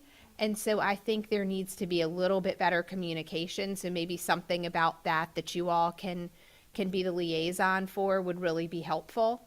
I don't know if you want to speak to that now but I did want to bring that to your attention because there's quite a bit of consternation in my school division about that. Yeah, I think that's great feedback, and I'll let Dr. Murray weigh in, but something that, you know, under her leadership of the state SEAC, we've also enlarged our participants on the state committee to include military-connected families. You heard me mention private providers, higher ed faculty members, obviously with Dr. Murray herself. So we see the importance of that at the state level, so I think it'd be a great topic for us to take back to the group to discuss further as well. Yeah, and I would just want to echo that I, agree, like more involvement in my local SEAC. I sit on it as a higher ed representative as well at the local level. And we have individuals from some of our community agencies who are part of that. So I think it really depends on the local area. But again, keeping that messaging out there, right? So that people understand that it's not just parents and teachers. The primary people do need to be our parents as we're representing them, but again, getting that input from other agencies that support our students. Yeah, and I do think it's important for the community to be a part of it also because they will likely be employing those students. And so that understanding and that collaboration is really of highest priority. So thank you. I appreciate that. Thank you. Are there any other comments here? Okay, thank you all so much for being a part of the meeting today. And then Mr. Gilstrap, are you coming back up for us?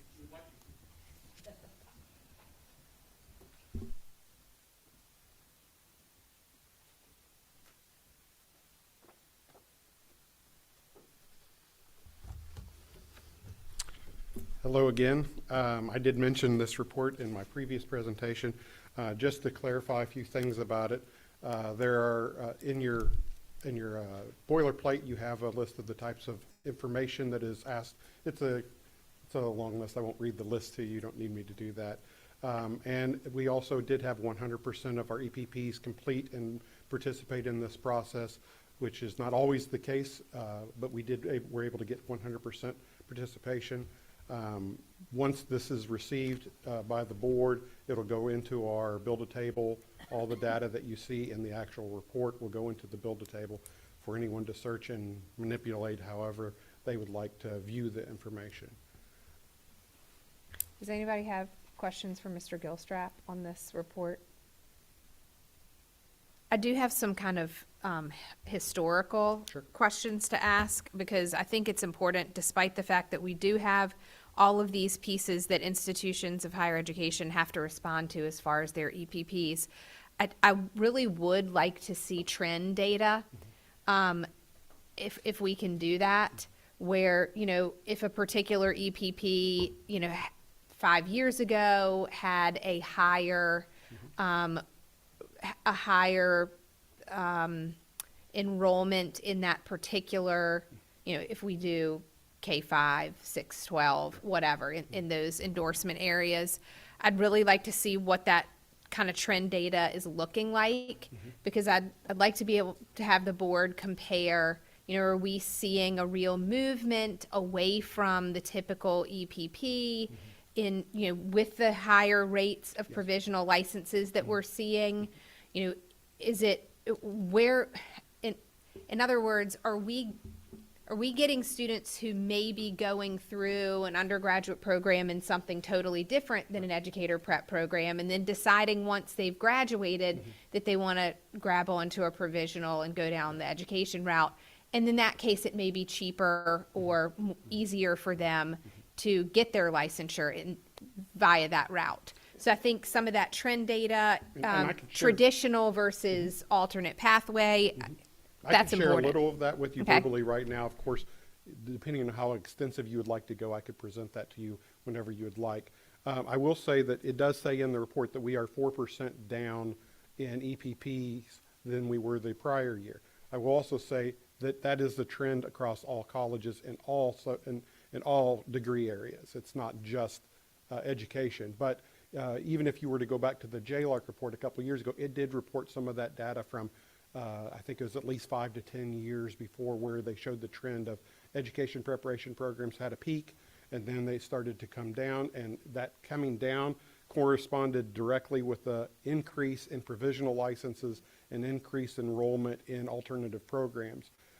If you were to ask me, what do I think the reason for a 4% decrease beyond possibly just the general trend of people not going to college as they used to, I would say the alternative route. Just for example, we have anywhere between 1,000 and 2,000 people coming through the iTeach program, which they would not necessarily go through an education preparation program, and they would have in the past. They would have maybe had a degree in something else and then decided they wanted to be a teacher, and they would have gone back to college, got either a second degree or completed that. So I would say that a lot of the trend is that way, and we will probably see that trend continue just because that is more cost effective for those that are attending, and it's a career switching opportunity.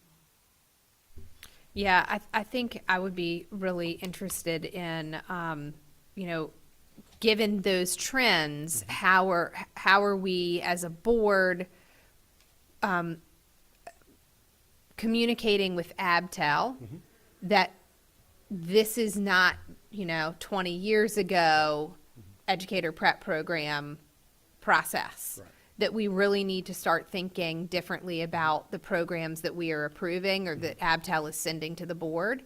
And so I think that's a message that we certainly need to make sure that we're communicating to them strongly from this angle. President Creasy, I spoke to the directors of education preparation programs earlier this year, and in that address I had to them, one of the things I made a suggestion to them was that they learn from the models of the alternate programs, that they have the ability and probably the ability to produce even higher levels of graduates through an alternate pathway if they were to go ahead and commit to that with the program that they already have. Well, I would argue that this trend is very similar to what we saw, you know, 25 years ago when we started seeing satellite major university programs in educator, in licensing in general, preparation programs. So not full ed prep programs, but this may be that new wave. Dr. Northern?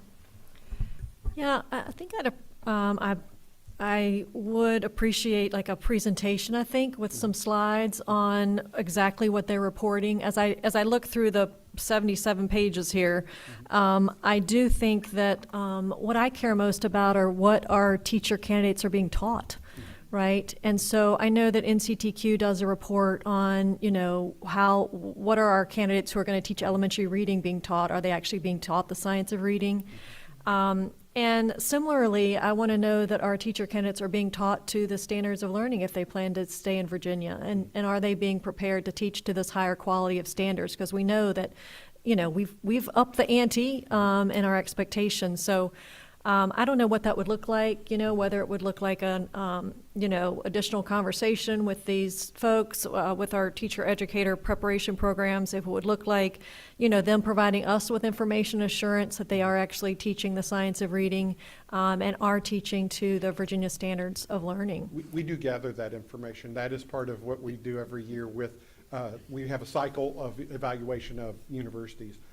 Dr. Torbert, my director of teacher education, that's what she does. She does the standards checking. She works with our instructional teams to make sure that the instruction that they provide, whether it's they provide it to us through their syllabus, course descriptions, actual observations, CAPE visits also provide some of that information. But we do have all that information, and we can provide it to you in a report if that's where you'd like, or a presentation, whether or not, however you would like it. Yeah, I would like to invite her to join me with that, Okay. since she is the boots on the field. But I would Yeah, be with yeah, her. no, I'd welcome it. I think it's a conversation we're having all across the country, you know, that to the president's point, you know, how do we better prepare? Because we're in such a, you know, a dire place in education. And so I do think that teacher education programs need to step up and do things differently than they've done in the past. So to hear about our efforts in that way would be helpful to me. I will say, Dr. Northern, I'm sitting on ABTEL now. Oh, wow. And so one of the conversations in my first meeting was about a program that the committee was not certain was aligned fully yet with the Virginia Literacy Act. And so there's a lot of conversations around that. I'm certain that since has rectified itself. However, I'd like to respond to your second part. I've always thought, why do we have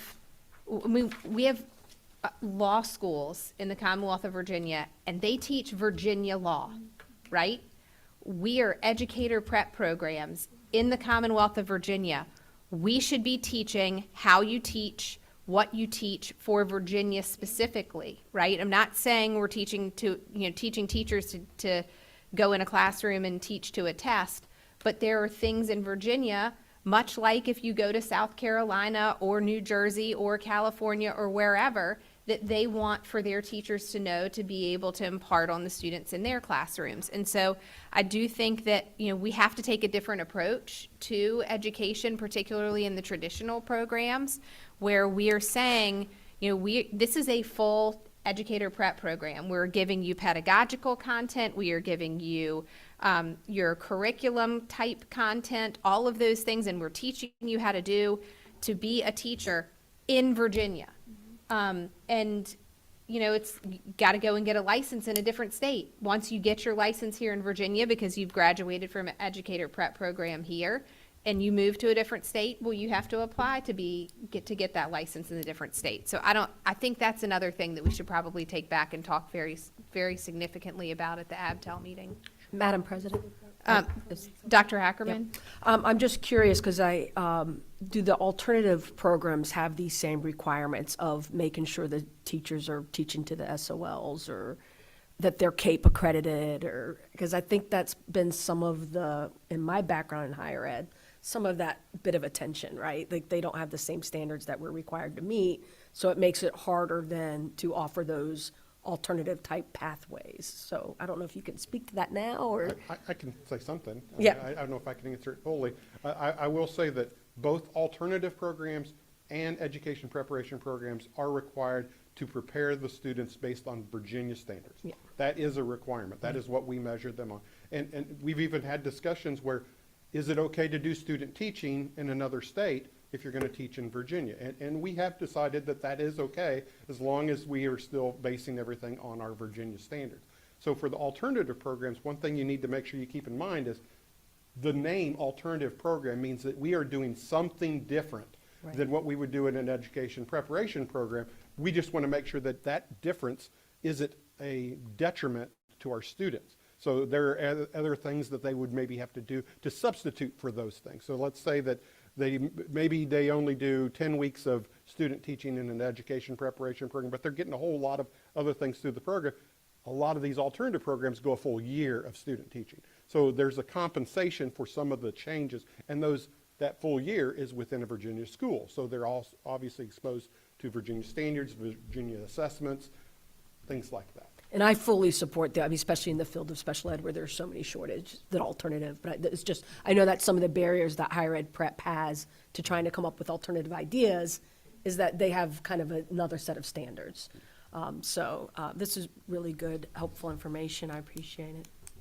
Yeah, and there's some neat partnerships. I want to second what Dr. Northern said earlier about some of these special ed partnerships, because this is when these two silos come together. Where I know they're doing some really neat community college partnerships for the paras. So it'd be neat to kind of hear a presentation, I think, on some of that really innovative stuff that's happening out there. Mr. Green, did you have a comment? Okay. Mr. Monk? I guess two questions. One, self-reported, correct? Because looking through it, like Dr. Northern, looking at 77 pages, some, I'm assuming, are doing some elaborate surveys with employers and graduates. Others appear maybe not so much to be doing that. It maybe seems to be more anecdotal. What is the institution required to do with this information, or is it just summative? Well, number one, they had to present it with this report. So that's one thing they had to do. They also include that information in their cycle reviews that they do every 7 years. Right now, university EPPs are on a once every 7 years to decide whether or not they maintain their accreditation with the Board of Education. And so that is information per year and over the course of the 7 years that they include with their report. And that's also part of their CAPE visit. So when they maintain their CAPE accreditation, they also have to provide that type of information.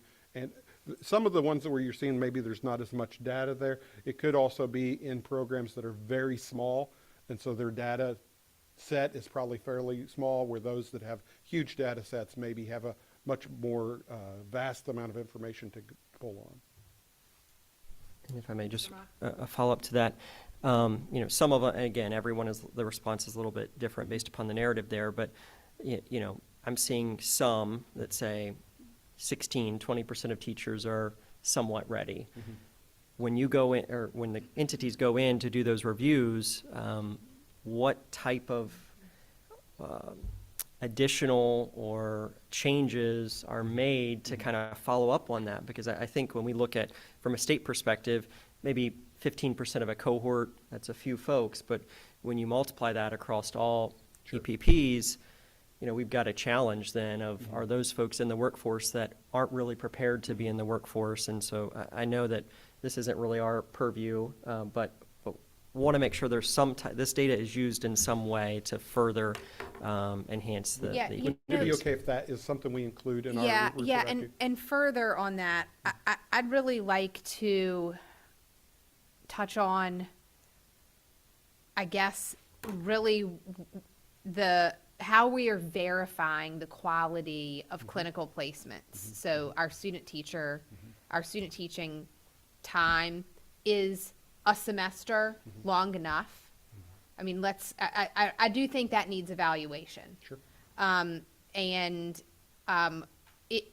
guess we need to look at what the quality, how we are verifying quality of a student teaching placement. I mean, you hear stories from all over the state that people's experiences are vastly different one from another. That might have to do with the quality of, you know, the cooperating teacher or what the placement is. But I do think that placements need to be evaluated, and how we are able to gather the information about the quality of student teaching placements. So maybe add to that we really do need some strong information about, because honestly, we are not doing a service at the state level by requiring student teaching for licensure if it is not A, quality, and B, truly preparing those students to go into that particular workforce. So, Dr. Northern? Sorry. Clearly, this has struck a chord on the board, because I think all of us recognize the importance of our teacher preparation programs and, you know, and making sure our teachers are just high quality and prepared. I'll add another PS, thinking about my own teacher prep many, many years ago. And others may have similar stories. I mean, I wasn't taught how to, you know, hold high expectations in a classroom, so I had no idea what that meant. So grading assignments, like how do you figure out, like, is this A, B, C, D work? How do you, you know, maintain a grade book? How do you keep classroom management? Like, because teachers have a really hard time with classroom management the first year. I wasn't taught the first thing about classroom management. So there's so many sort of just nuts and bolts thing. It's, yes, we need to know that they know how to teach, and they need their content, you know, expertise. They need to be teaching to Virginia standards. But it's also those nuts and bolts things that you really need as a teacher. So I guess just for all of us to find a little bit more about what our teacher prep programs are doing, and to really be able to have an opportunity to give some feedback there, because we know it's not an easy job. I mean, I really do think that we have to be looking at student teaching in particular. I mean, I second your comments, like there were so many things that, you know, you either sink or swim is kind of how they tell you when you come into your first teaching job. And we have a wonderful CTE Pathways program of apprenticeships and all of the things that we have set up in that world. Those things have to mesh. Like the things that we're learning from how we are preparing kids in high schools to be able to go into the workforce, that's absolutely what we need to learn from in preparation for a teacher to be leaving, you know, the confines of higher education and going into the workforce. I mean, one of the positives to career switchers is that they've been in the workforce and they sort of know what workforce expectations generally are. But 9 times out of 10, we're taking kids out of EPPs and they're going straight into their first real job as a teacher, and they're not getting the same kind of supports and understanding of, you know, the real adult workforce at the time. So I just think that there's a different direction that we have to take to get the preparation the word's got to be stronger than preparation, in order to ensure that our students coming out of EPPs feel confident in going into a classroom themselves. I wanted to add, and we had this Ms. discussion Kilgore? at lunch yesterday, kind of on the side, about entering the workforce and how significant it was to not only have the hard skills, but to have the soft skills. And that's exactly what we're talking about with education for teachers. Because while it's vitally important that they have the hard skills of the knowledge of what they're going to be teaching students, the communication skills and all the soft skills that go with that are equally important. And I do think, looking back many moons ago, as you were alluding to, although mine's further than yours, you weren't really taught those skills. You either had them naturally or you learned to develop them. But all those are equally important in the classroom. So that goes hand in hand with what we were saying yesterday. Dr. Ackerman? Thank you, sir. I'm like, I actually used to be on the accreditation teams for CAPE and NCATE. So, but those are still required, correct? CAPE does require field experiences beginning in the freshman year. Yeah. So, I mean, from freshman to senior, they're getting a lot of experiences. And I've been on a lot of committees about a full year of student teaching. And that, if we ever do want to consider that, which I've been on some really neat conversations and see the benefit of it, with the teacher shortages and the decline in people choosing that as a major, it'd be really interesting for the board to couple that with some why choose a degree in education type campaign. Thank you. I couldn't think of the word. And they did, I think the Department of Education did something about 20 years ago, like Become One. I don't know if y'all remember that around here.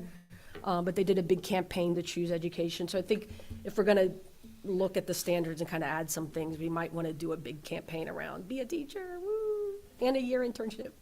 So maybe we need some definition too around what those programs that are CAPE accredited, what they are able to use as field experiences.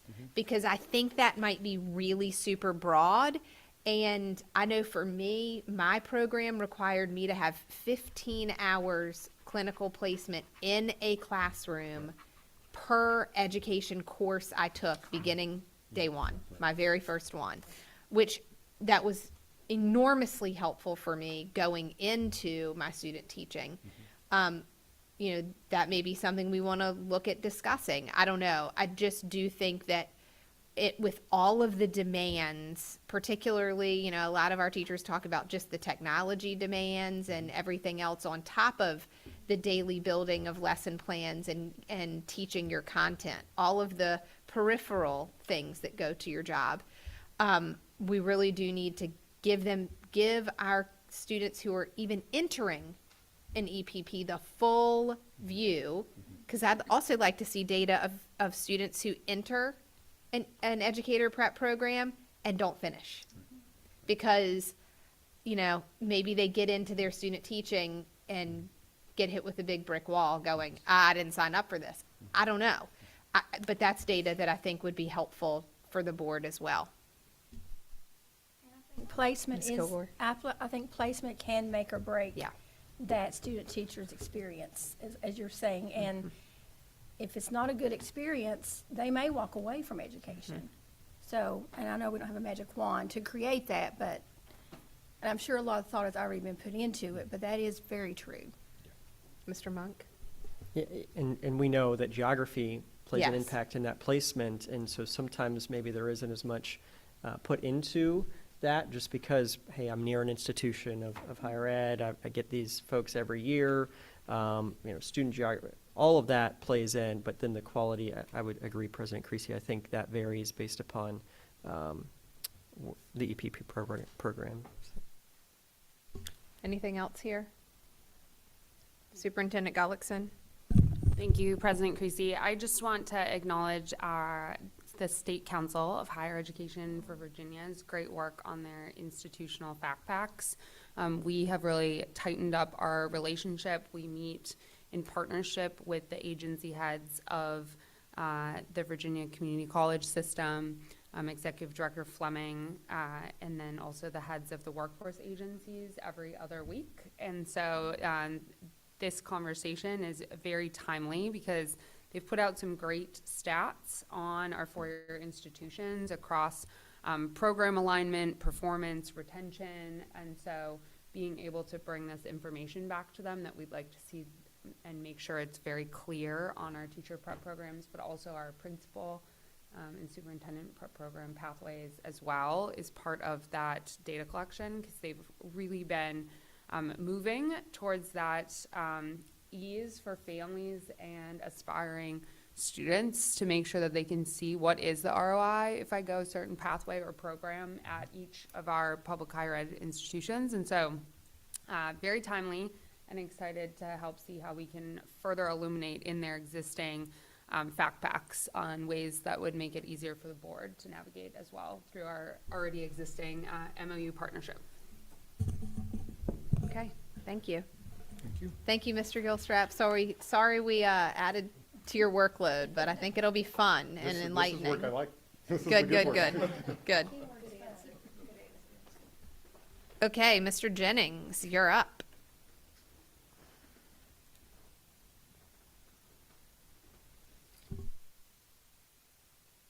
Thank you for your flexibility from yesterday afternoon to today. We appreciate it. Same for Ms. Velasquez, who will come behind you. Appreciate it. So good morning, President Creasy, Superintendent Gullickson, and board members. Today I'm going to be sharing an overview of some of the potential changes to the Virginia's Consolidated State Plan. I will be using the presentation that was posted to yesterday's work session. I'm going to note which slides I'm on and present and pause as needed and take any questions.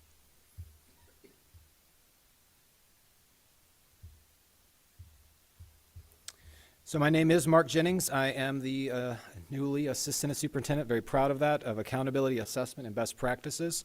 And so with that, I bring sort of multiple offices and experiences to you today. And so on slide 2, our outline for this presentation, I'm going to give you a background of the Every Student Succeeds Act. We're going to talk about the purpose of seeking an amendment, the overview of proposed revisions at this time, and then the process and timeline for Amendment 9. So this is Amendment 9 of our Consolidated State Plan. So moving on to the next couple slides there, slide 4. The background you have is the Elementary and Secondary Education Act of 1965, known as ESEA. It is the primary federal legislation that governs division and school accountability and established the federal government's expanded role in public education. And since then, it's had multiple revisions or reauthorizations, and the latest was in 2015, the Every Student Succeeds Act, known as ESSA, and that was signed again, bipartisan act, December 10th, 2015.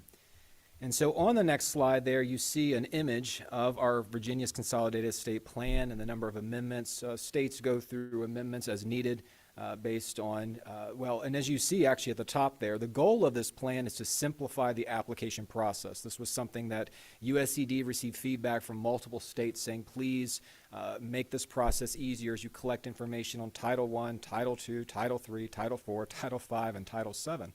And so that's what you get in this plan. And so you make amendments based on the different titles, based on revisions to perhaps Title I or Title II, just as needed.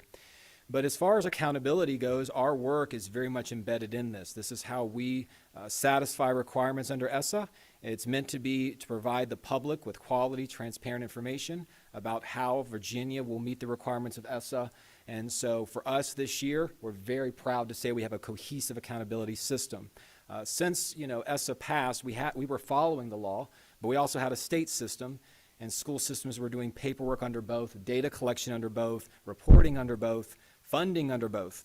And so now with this cohesive system, this plan really explains how Virginia's meeting ESSA and doing what the law requires, but also bring in extra measures the state would like to have. So as we talk through accountability, you'll see the bullets there on that slide. We talk about what is a small group size, what is Virginia's long-term goals in reading and mathematics and graduation. We have all of our indicators that we talk about here. Federal language uses annual meaningful differentiation. Some of this was carried over from No Child Left Behind. You have the identification of schools. That's nationwide under this. We talk about 95% participation. Federal law requires that each school have a minimum of 95% participation of students taking the assessment. And then we talk about, and Deputy Superintendent Booker Dwyer, I think one of her many passions is about that school improvement piece, division improvement. How are we looking for schools to exit? Sustainability. They don't just exit, but they continue showing progress. So all of that is wrapped in this plan to meet the requirements, but also gives the state flexibility. And so we look to see, you know, the allowances that we have and the recent flexibilities from USCD. And so that's what you see in this plan. It is a very transparent public process. On the next slide, you'll see the indicators. So ESSA requires that a state system have minimum indicators. The first one's in academic achievement. We do have to report in these areas in reading, math, and science, which we do. Number two is, this is the wording from federal, but other academic indicators for elementary and secondary schools that are not high schools. And so what they're trying to get there to is you have a school that does not have a graduating class, you need another academic indicator. And like many, many states, Virginia chose academic growth. Most states, that's what they chose. You could have chosen something differently, but Virginia chose academic growth, and we'll continue to use that. Number three is graduation rates. We do have to use a 4-year adjusted cohort. Adjusted there means we're looking for students based on when they entered their high school. So that's the adjustment we're talking about. And if students leave you and go to another high school, then they wouldn't be captured in your graduation. But it has to be 4 years. It is based on approved diplomas, which in Virginia are the standard and advanced. Again, the IB would be considered advanced there. Number four is we're looking at progress in achieving English language proficiency. So these are students who have been identified as English language learners. We're looking to see how much they're progressing year over year. We in Virginia do that K through 12. So we're looking across the entire K through 12 spectrum to see how students are progressing in their English language. And number five, states are required to select another indicator or indicators. And Virginia, as you see, these are the ones we have. Chronic absenteeism, like many states, we use that. Advanced coursework we introduced last year at the middle school with mathematics. 3E readiness. Many states have some sort of post-secondary. I will, again, highlight for you, I do presented to multiple states. Virginia is a leader in this 3E work. We continue to get questions around this, and they're looking to see how we're doing our 3E indicator. And then we brought in 6-year federal graduation indicator with applied studies. So we're looking now at students who did not graduate in 4 years, the additional 2 years, and then we bring in the applied studies diploma for our students with special needs. So on our next slide, slide 7, you know, why make any changes to our plan? We've made revisions in the past. We've made these amendments. Why would we need to do this again? Well, when we brought to the board previously the school performance and support framework, we did, the board made notes of items for year 2 and beyond. They made notes of, you know, this is where we are now. We're going to adopt this, but we'd like to continue to have conversations. So that is in the spirit of why to bring this amendment. Number 2 is when we wrote our amendment 7 to the Consolidated State Plan, we did tell the Department of Education that we would bring an amendment based on data from this first year, that we needed to get baseline data, and we would use that to do exit criteria and some other measures. And so we knew this amendment was going to happen. And then thirdly, as we've continued to engage with stakeholders, we've received feedback. You know, it's the first year of full implementation, after modeling, and so we want to take that feedback from our stakeholders and, you know, be mindful of that and bring that to the board for consideration about these potential revisions. And so I'm going to list these for you. This today is meant to be a broad overview. This is not even a first review. And you'll see on my last slide sort of next steps. So the goal today is just to be transparent to the public, share what the department's looking at, start doing more stakeholder engagement, bring this into the conversations that we're having, just so when we do come back to the board, I can bring you some more public comments and just continue for the first and final review stages. And so the first proposed change, we're going to look at some calculation methodology. That participation rate, there's some requirements if your school is below 95%. We're going to look at some of the requirements with that and really work to reduce the requirements on schools and focus more on support than compliance. Secondly, we have 3 performance levels at the high school or the end of course. We're going to look to adjust those calculations versus the elementary and middle schools with 4 performance levels.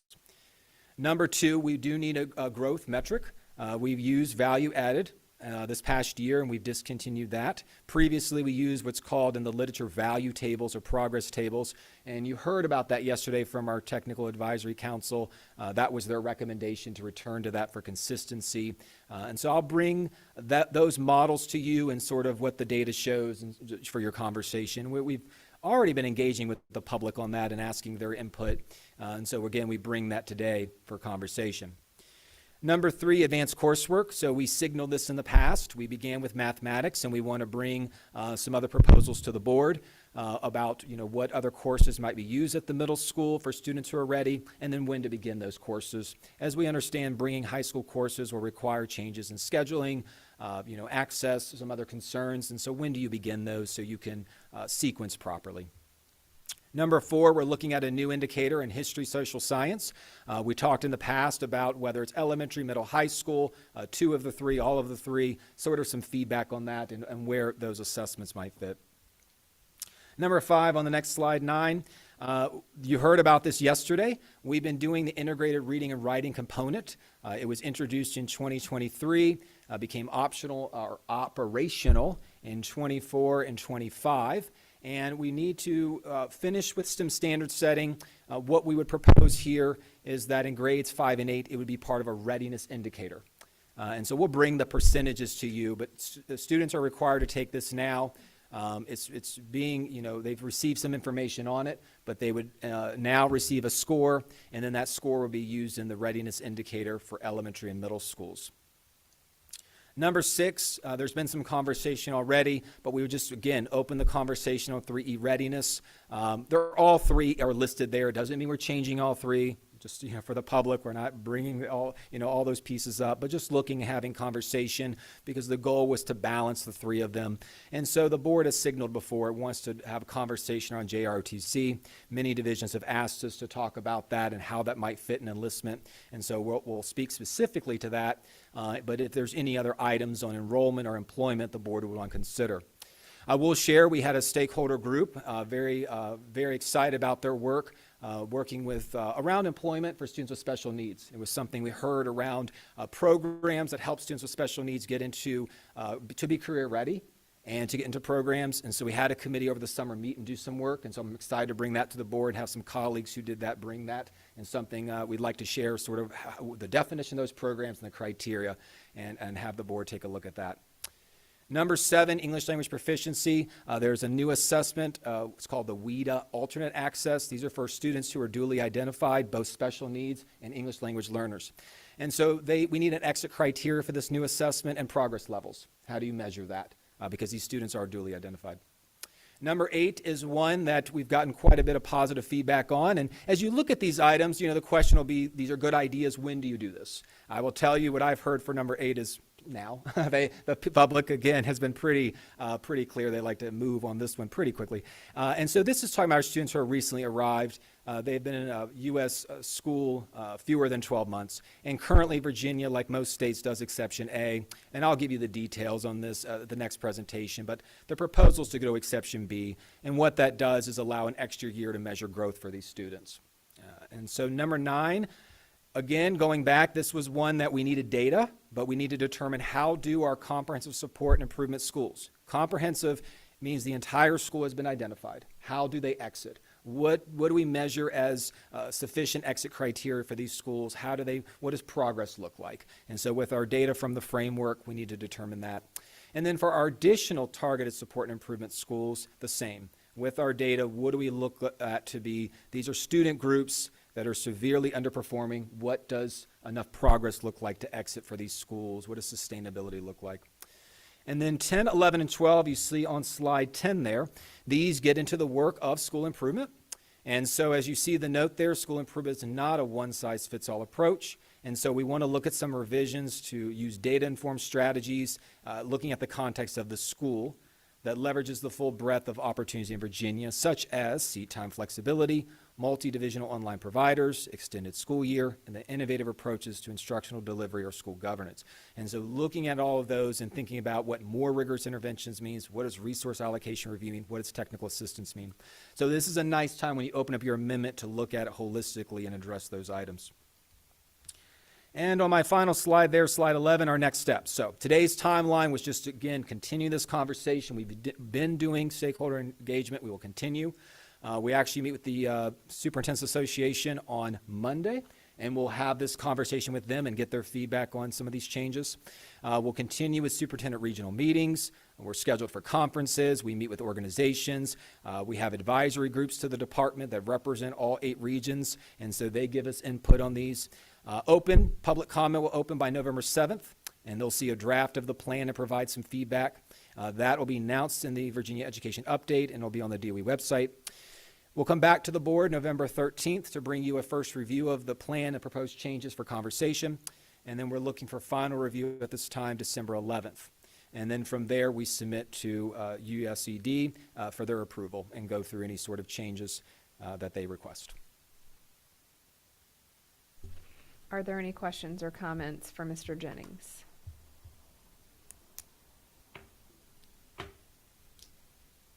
No? Dr. Northern, you're good? Okay. Well, I mean, when you come back to us, will you have suggestions for all 12 of these? Yeah, okay. We'll give you specifics based on the feedback from the field as we start these conversations. We'll have data for you to look at some modeling, what it means, and then take your conversations, and that's why it's a first review. And it'll still be out for public comment, and we'll bring more public comment back to you. But that's why we wanted to come today, just to put it, again, out there through as people think about. And I think for these, the biggest concern we're going to hear is what time. And for some of these, it's very clear. We're not saying 25, 26, but others, they're asking, please do it for this school year. Even though the school year started, there are others that are saying, we would like it for this year. So we'll bring those suggestions to you about what the field would say when to start these actions. I mean, I think just for me, I will definitely want to hear a little bit more about what our TAC thinks about value added versus student growth percentiles. I mean, I feel like there are pros and cons of each, so thank you for that additional information. Will do. Other questions, comments? Okay, thank you, Mr. Jennings. Thank you. Okay, question for the board. Do we want to take a 5-minute break now or push through J and then we'll break for lunch? Okay. Okay, that would be you, Ms. Velasquez.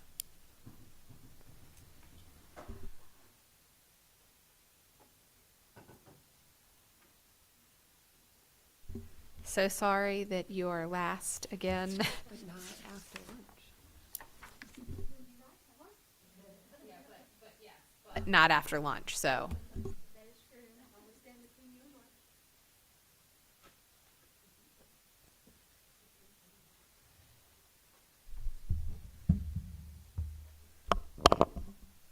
So, still morning, good morning.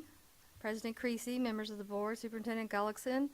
I'm happy to be back with you to talk about my favorite topic of the SOQ, the fundamental foundation of public education in the Commonwealth.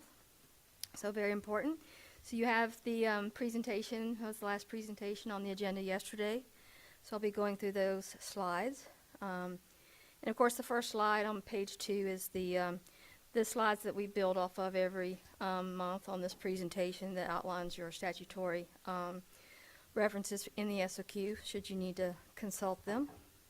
So on slide 3, at our last month's meeting, I received some feedback from you about topics that you may want to discuss. So I did some research on many of them and tried to lay out for you what your options are with those suggestions that you made.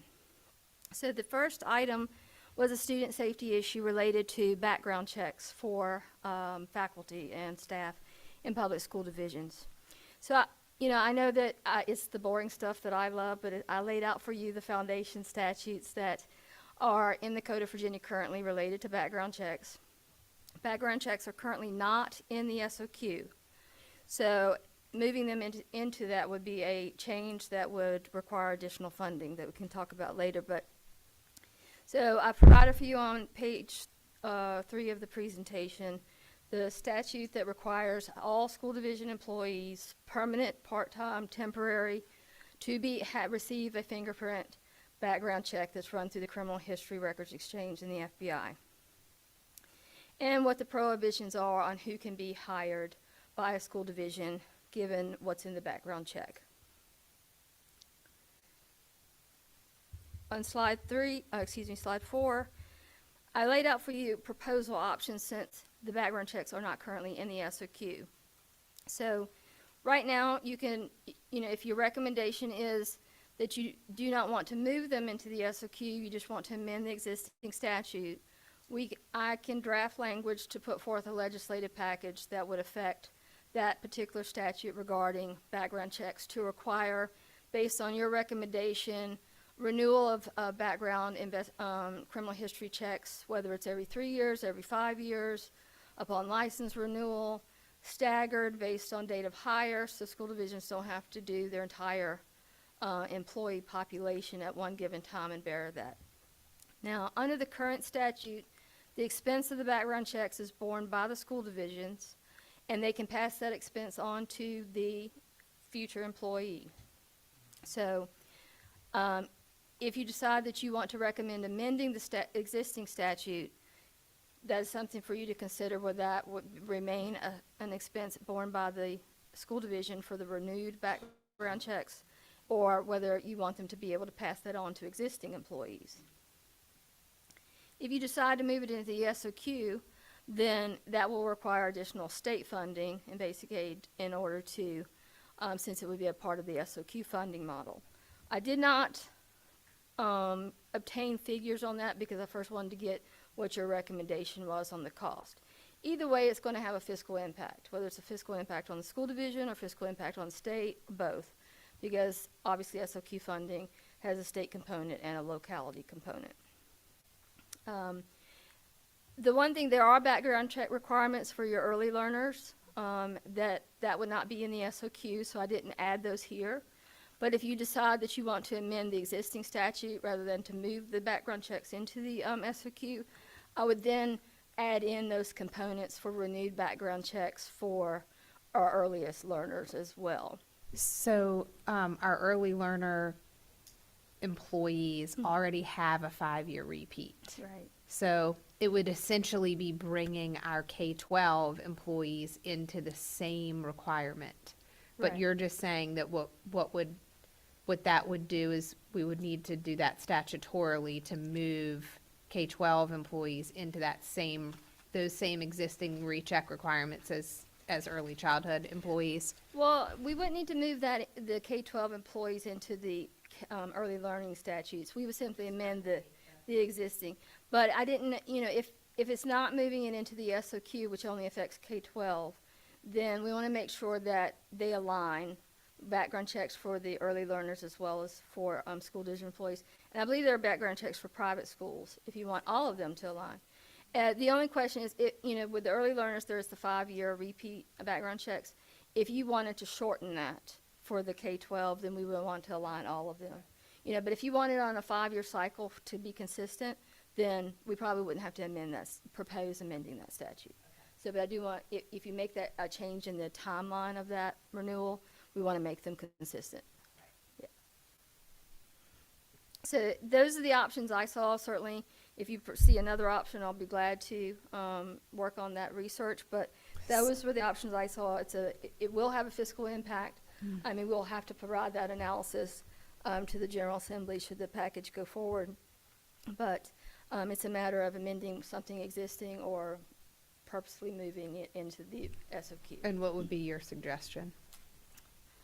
Well, I think the statute has existed for a number of years in its form now and has not been part of the SOQ. So, and those background, I was a former school board lawyer, so the background checks take place. They catch things that they need to catch. So I wouldn't necessarily see it as a necessity to move it into the SOQ since it's never been there. But it's effective in what it does. But we certainly can modify the existing statute, polish it. If we see any other inconsistencies or any other weaknesses in it, this would be the time to fix it. Okay.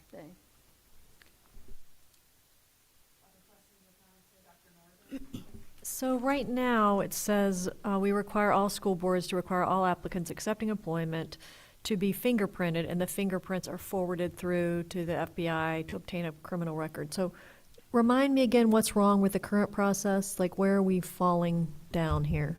Well, there's currently no renewal of the background checks after Okay. you've been employed for, Okay. So unless something is brought to a school division's attention, either through an automatic notice from the courts, something could fall through. Or And through so- renewal of your license, or Right. through changing your employer. So it's not just one check. If you move from school division A to school division B, school division B, upon offering you employment, would have to do Right. that same check again. Correct. So- Any employee, employee in school division has to do the check. But if you're a long-term employee in a particular school division, 15, 16 years, and something has occurred in your personal life that didn't get picked up because a background check wasn't conducted as a renewed background check, it's a risk. I don't know that it occurs, exponentially, but when it comes to student safety, we can never do enough. Right. Madam President? But somehow schools are notified. Is it when it's child abuse or neglect that schools are notified? Because sometimes I do know that we get notification of a crime. You get notices from the courts regarding school division employees and certain charges, and you also get notices from DSS. And if a conviction occurs and they're required to register on, God forbid, on the sex offender registry, you will get notices from the sex offender registry. Yeah. But that was the weakness in the statute, that early childhood has the renewed criminal history checks, and the current statute that affects background checks are not.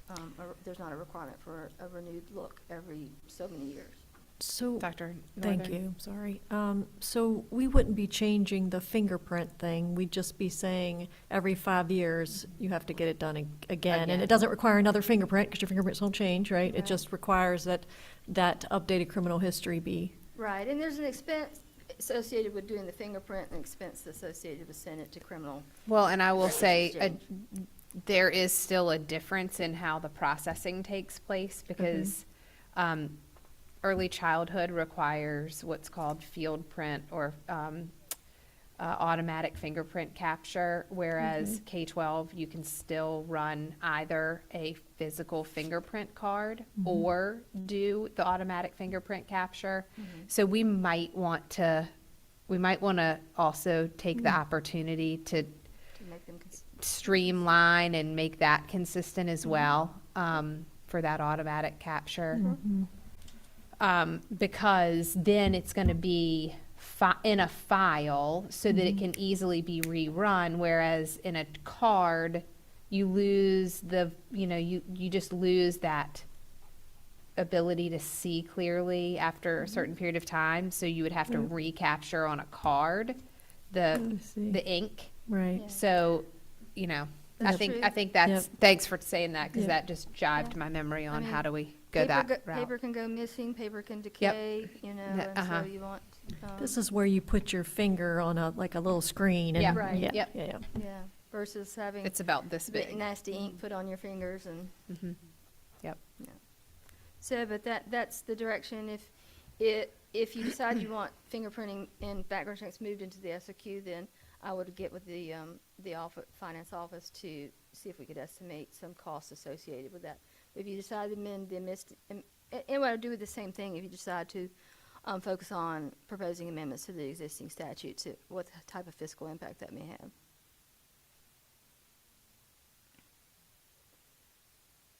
But like I said, the existing statutes exist, and it's been successful and in place for a number of years with some modifications by the Assembly over the years for clarifications and such. But I say it is easier to try and amend something existing than to try and create something new elsewhere.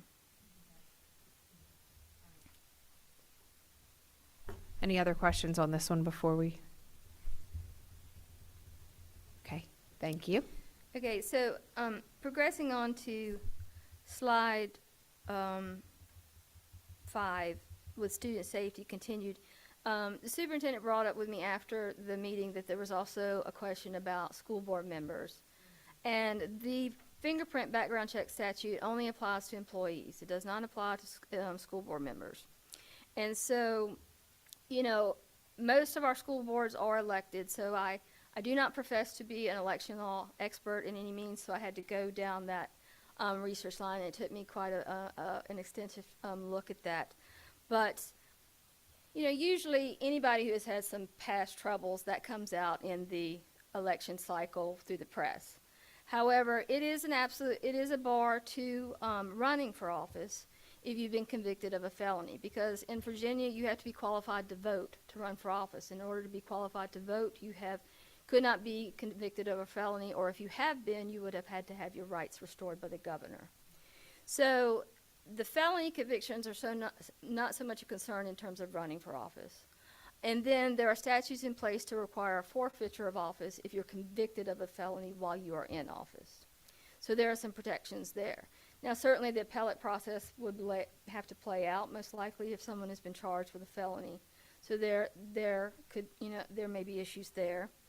But the biggest gap is that the forfeiture requirements do not apply if you are charged and ultimately convicted of misdemeanors.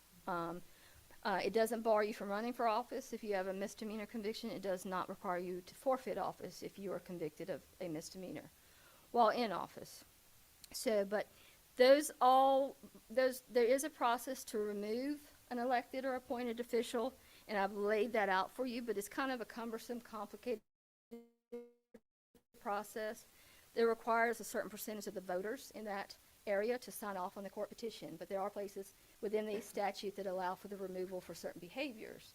Some of those behaviors in terms of offenses that would be really, very much concerned about: drug offenses, sexual battery offenses, but it's not a broad capture of offenses, even from child pornography to those kind of things that would, for a school board member, we would need a heightened awareness of. So I laid that out for you in the PowerPoint on page 6. And then the problem is there's not a way for you to fix that in SOQ prescriptions. It would require amendments to Title 24. I think it's 24.2 of the code, election section. And so I gave out some options, because if you want some heightened scrutiny, because inherently school board members are around children. A member of a board of supervisors or so forth, the city council may not have, constant access to children in the way school board members do, because just in the nature of their job. Children are attending school board meetings, they're singing at events, things like that. School board members attend football games and come into classrooms to read. So there's more access, and so if you desire some heightened level of scrutiny that's applicable to elected and appointed school board members, I laid out some suggestions for you on how to communicate your concerns that may, bring that to the level of the people who actually can amend those statutes. Certainly raising those concerns to the governor in a legislative package, raising them to the commissioner of the Department of Elections, the Board of Elections, as well as the chairs of the Privileges and Elections Committees within the General Assembly. All places and avenues that you could pursue, and the Secretary of Administration that's over the Department of Elections. Any or all of those could be a place to communicate the concerns that there needs to be heightened scrutiny for school board members in terms of those misdemeanor charges that could occur. So Melissa, if I'm not mistaken, school board members are simply part of the local elected official criteria within the code. Correct. They are baked into that, right? Mhm. So it's not there is not a separate section that defines the requirements that you have to meet as a school board member. So go down this path with me. Are you or are you not considered a school board employee or a school board employee as a school board member? You are not. You are not. You are not an employee. But you are subject to being, you are paid by the school division for your service. Is that correct? You can't, yes. Okay, so is that not by nature the requirement needing to be met by the code? So the code says that full or part-time employees of a school or school division must be fingerprint, criminal background checked, and child abuse and neglect registry searched. And those searches are against the currently codified barrier crime list. So based on the full part-time, does that not meet the criteria? I do not see it as meeting employment status, and certainly our council of record could, provide more guidance on that. I mean, it's no different than General Assembly members are provided for in statute to be Okay. paid, and they're not employees either. There are statutory measures that cover payment of elected officials for the governor gets a salary, school board members get a salary, but they're not employees of that body. And certainly Deb Love, our assistant AG, is here. Yeah, there are, I can recall a case within the FOIA context where a board wanted to go, or the government wanted to go to closed session to talk about the performance of a member of the council or supervisors or whatever it was, under the personnel exception, and the conclusion was that's not appropriate because as a member of the board, they're not personnel of the city or county, whatever it was. Okay. I mean, we can do some research on it, but that's.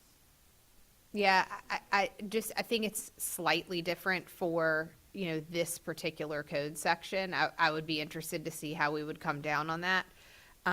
But I guess at the end of the day, what we would have to be essentially making a request for is a specifically new section within that election criteria that would require them to meet. Because I certainly would not want for a school board member having the ability to be alone with children in a classroom reading for one reason or the other, for them not to have to be under the same requirements as the classroom teacher has to meet him or herself, right? So, I guess that's just my comment there. And I wrestled with this as I was doing my research, because as I thought through it, but what if an official is required to have a background check? Where would that background check go? Right. Because they're elected, so under the election law, there are processes to remove them for certain behaviors. But where would that background check go? It wouldn't come to you as the Board Sure. of Education, wouldn't go to the school division because they're not employees of the school division. So what would be the effect of that? So that's why, I explored the election law statutes to determine that may be the better place for Sure. some heightened level of scrutiny or standard for a elected or appointed school board member. Mr. Monk? Appreciate it. And I think too, your point about elections bring out some of these things. Completely agree. The challenge, though, is in a potentially community where someone's running unopposed. True. And so once there's only one individual on the ballot, then that creates a challenge. And there may as well. be the need to further define it in such a way that says, look, if you've not met the criteria of the background check, then you can't go into the school and do anything. You can still sit on the school board, but you cannot go into the school, where children are present. I don't know, I'm just kind of spitballing here, but Yeah, I mean, that it's may a be the- complicated area. You Yep. want a heightened standards for individuals who have contact with children. But we also have the election laws in place currently and constitutional provisions in place. And so it may be that further reflection needs to be on that. It may be that we have some, perhaps the superintendent has the opportunity to speak with the commissioner of elect to talk about what options are available so that we explore it as further research. But it may not be ready for prime time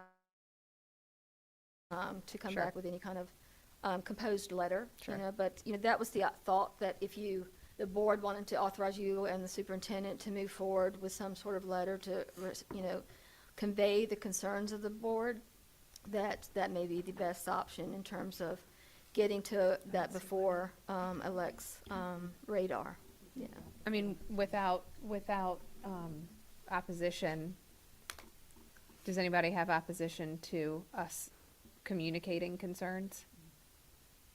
No? No? Okay. Okay.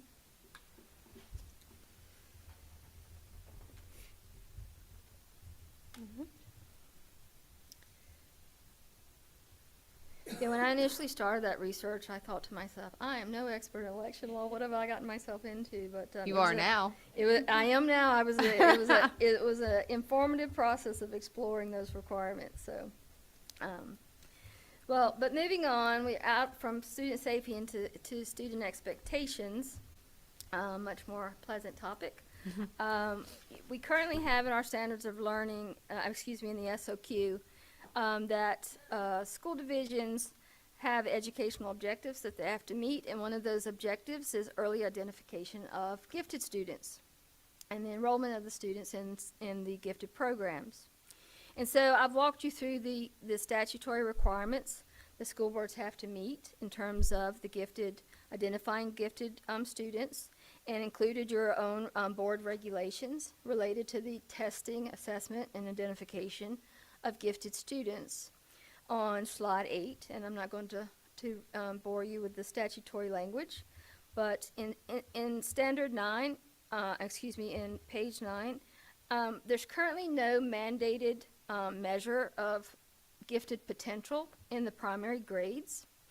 And I know that is near and dear to the heart of many of you, about not just supporting our at-risk learners, but supporting our gifted learners. And so I obtained some great information for Amanda Nevetral. She gave me the information. I don't take credit for any of that in the slides. And so in terms of next steps for supporting our gifted learners, the idea of providing a universal screener at a certain grade level in the elementary levels is a proposal to provide support in that area. And so she provided me with great information from the Fordham Institute on the fact that our gifted learners are suffering at as well in terms of their NAEP results, and that they're missing out on some of the supports as well. And so Amanda gave me estimates on the cost that she had obtained for a universal screener, perhaps at the second grade level or third grade level. And so in the options that have been provided to you on slide 10, it speaks to incorporating that actually into the SOQ, because it's already in the SOQ about the requirement to identify the gifted by school divisions. And so that would be an actual amendment to the SOQ. And it, of course, would have additional funding, fiscal impact, but those figures are laid out for you at the bottom of slide 10 in terms of an annual cost that would go into SOQ funding models.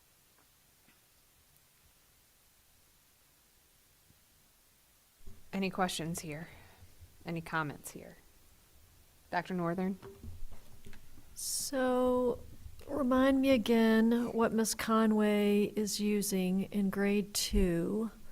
Maybe I should know this, but is there something that we're already implementing in grade 2 that could be also used as a screener? Because I thought I had a conversation with her prior to this, and she indicated that that might be the case, but I could have that Probably wrong. not for gifted. But Do the you think? screener, Sure. yeah, I'm not so sure. A screener doesn't have to be tailored to giftedness. Yeah. I mean, So- from my understanding, and again, I am a typist generally on a lot of things and not an expert. My understanding from Amanda Nevetral is that it would be a tailored screening to try and get the opportunity for all kids to test, because so many times the current process, whether it's inherent bias or not, that it leaves out folks that should be tested and aren't. And so the universal capture of screening of all kids in a tailored type of screening would potentially identify more gifted children than we're identifying now. And again, I don't want to speak for Amanda. I don't think she could be here today, but Dwayne McClary is here, as well as Jenna Conway, I believe, are in the other room. But if not, I can find those answers for you and give them to you. Yeah, and maybe other states and districts are, doing it wrong, but I do know, because we, at Fordham, we collect data on district practices to identify kids for advanced services, and many of them report that they use, a standardized test that all kids take, in second grade, and it's not necessarily to, to ascertain giftedness, but I'm no expert in terms of screeners for gifted. I just know that maybe some other places aren't doing the right thing. I don't know. Right, and I certainly am no expert, but our instructional team and, It's my understanding, I think, Chief Conway that here. divisions can choose which screener they wish to use at this time. And, you know, it might really truly behoove us to look at the option of having a screener that is statewide. And I would like to submit also that we not just screen at second grade, but we screen at sixth grade as well for future. I think because we've had this conversation before, you know, I'm still certified as a gifted instructor and was the gifted coordinator in our school division for quite a number of years. And, you know, students that come into our schools with high levels of, you know, higher vocabulary, maybe even reading before they come into school, they have a much greater ability to score very well on those tests. And that's not always necessarily something that continues when they get to sixth grade.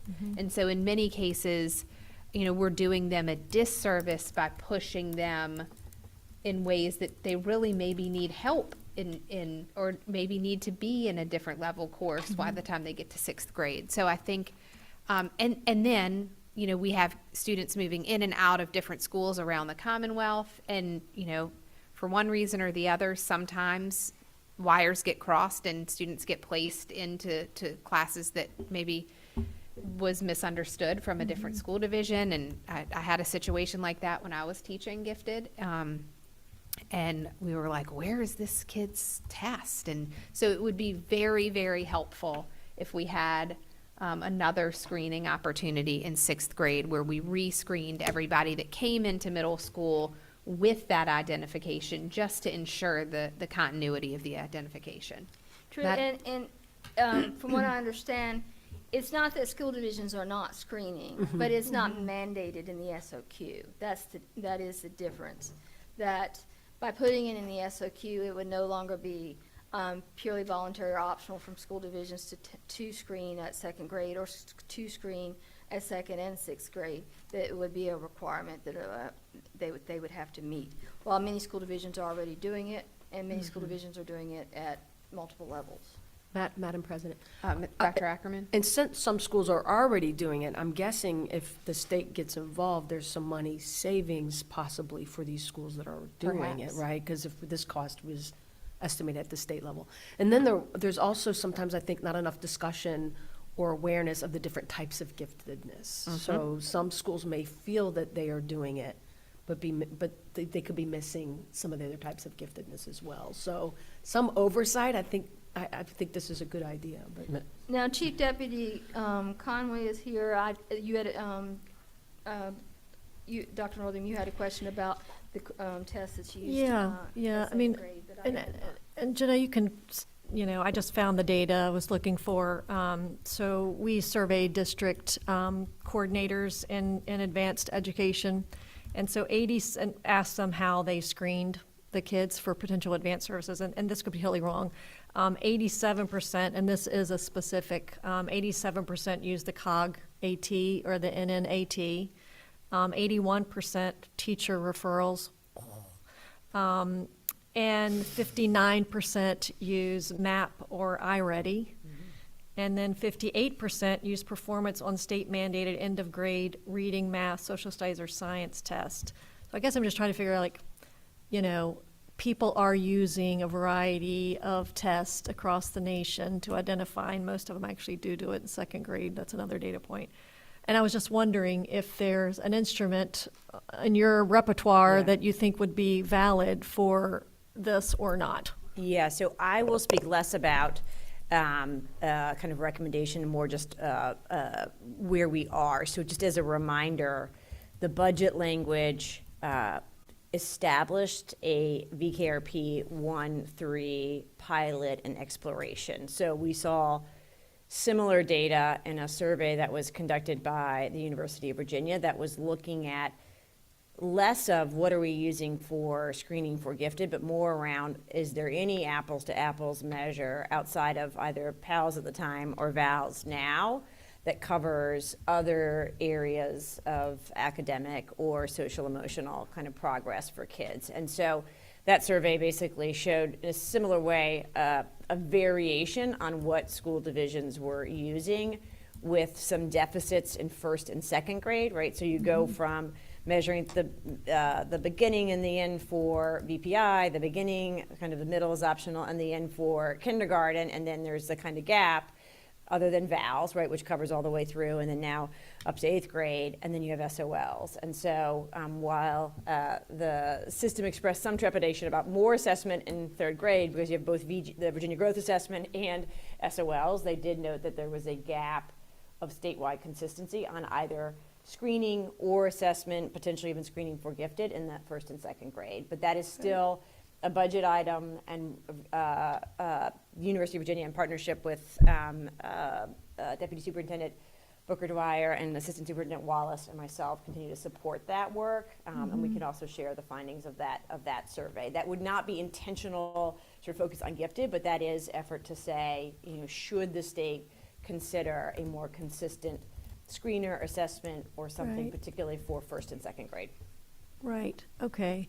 And so in your opinion, Jenna, would it have to be a COG AT, or could it, because I mean, I guess I'm just seeing other states use a standardized measure that's not necessarily created to assess giftedness, or is that, do you know anything about that? I would not be the expert to answer that Yep, question. okay. No worries. Thank you. So here's where the backup comes in. So, Yes. so I recently was the supervisor over advanced learning, and now our new deputy superintendent McClary is. So we're tag teaming on this one. So this topic has been something that we've been looking at over the last year, Awesome. actually. And, you know, divisions are required to do a gifted plan. It's usually for a period of 2 years. President Creasy is correct. Divisions select their process, their method. And the data that was presented that you read out loud certainly does share the different ways that divisions are identifying gifted. I will say that a lot of divisions, I think, over the last, I'd say 6 to 8 years probably, have done something similar to what President Creasy said, screening them first in 2nd grade. And prior to that, if they screen like K through 2, it's usually by parent recommendation. It could be because the kid came in, didn't go through public school, and parents might recommend, again, like a 3rd grade or a 4th grade assessment. So based on parent recommendations, they would be screened according to the gifted plan for the local school division. And so then again, they would do kind of, you know, for kids who have not been identified, they would re-screen students, typically in 4th or 5th grade or in between there. And some do it later, like in the 6th grade. So depending on kind of what their division's setup is for their middle schools, because some set the middle school at 5th through 8th grade and others set at 6th through. That's not a requirement, no. And so, again, that's a division's option of how they do that. And then, again, there may be some late screenings after that. Particularly, you see that with students that are coming in as a transfer student from either another division, a private school, or homeschool situation where the parent wants their child to be screened for the giftedness. And so the two most popular assessments are the COGAT and the Negliari. And so, you know, certainly having one of those and really looking at what the data says and deciding that for the state would be an advantage, so that we level the playing field for all divisions.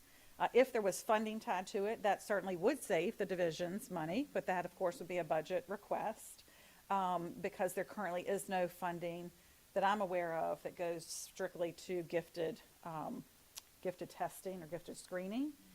And so, you know, that's something I know Amanda Nevitral, the director, has been really working hard to reach out to school divisions, particularly our rural school divisions and those school divisions that don't have a regular testing process.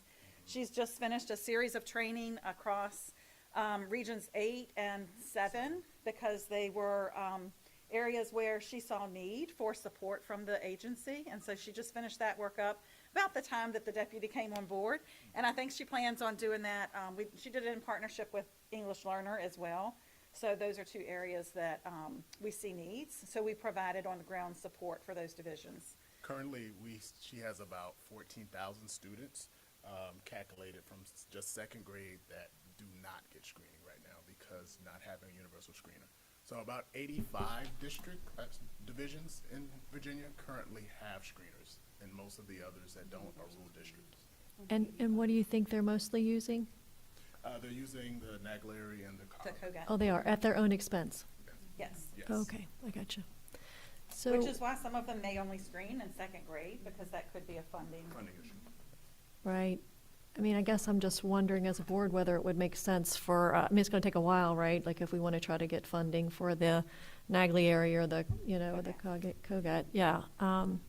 And so I wonder, do we need do we need to say, okay, you get flexibility, use X, Y, or Z, but this is a longer term plan, we're trying to be more consistent. I think that's what and- she would recommend. I think Amanda would recommend, this is the list. And she could do a little bit more, probably exploration. She probably already has, knowing Amanda? Yes. On the cost of those assessments. I think she's done that data already, and has that available.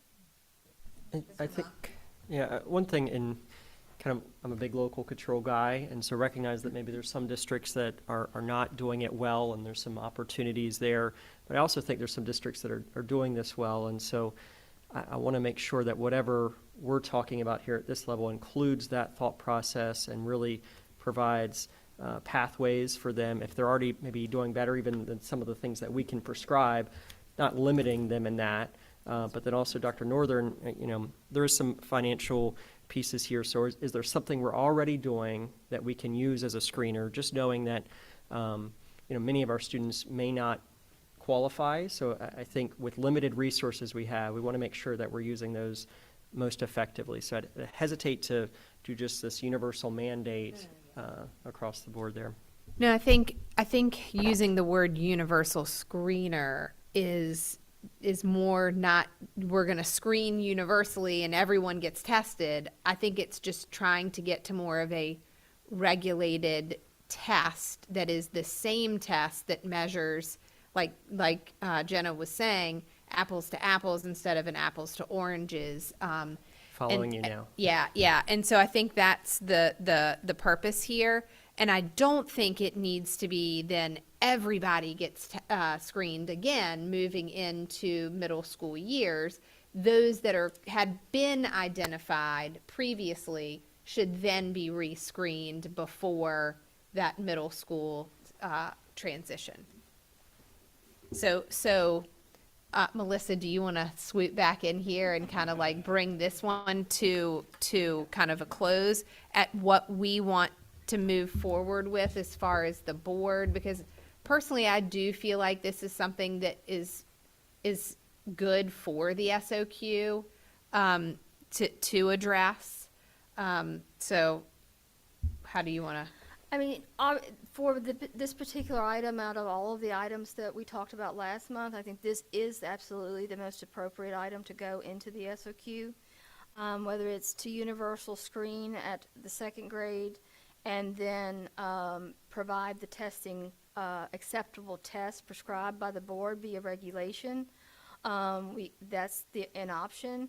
And then also, if there's an idea, we can, because you have broad regulatory authority in this area under the code already in terms of, because you have existing regs that could be amended to prescribe the testing that is used at that second grade level, as well as who is tested again at the sixth grade level, to incorporate the suggestions about once they have been screened and found, then that they could be screened again as they transition into the middle school years.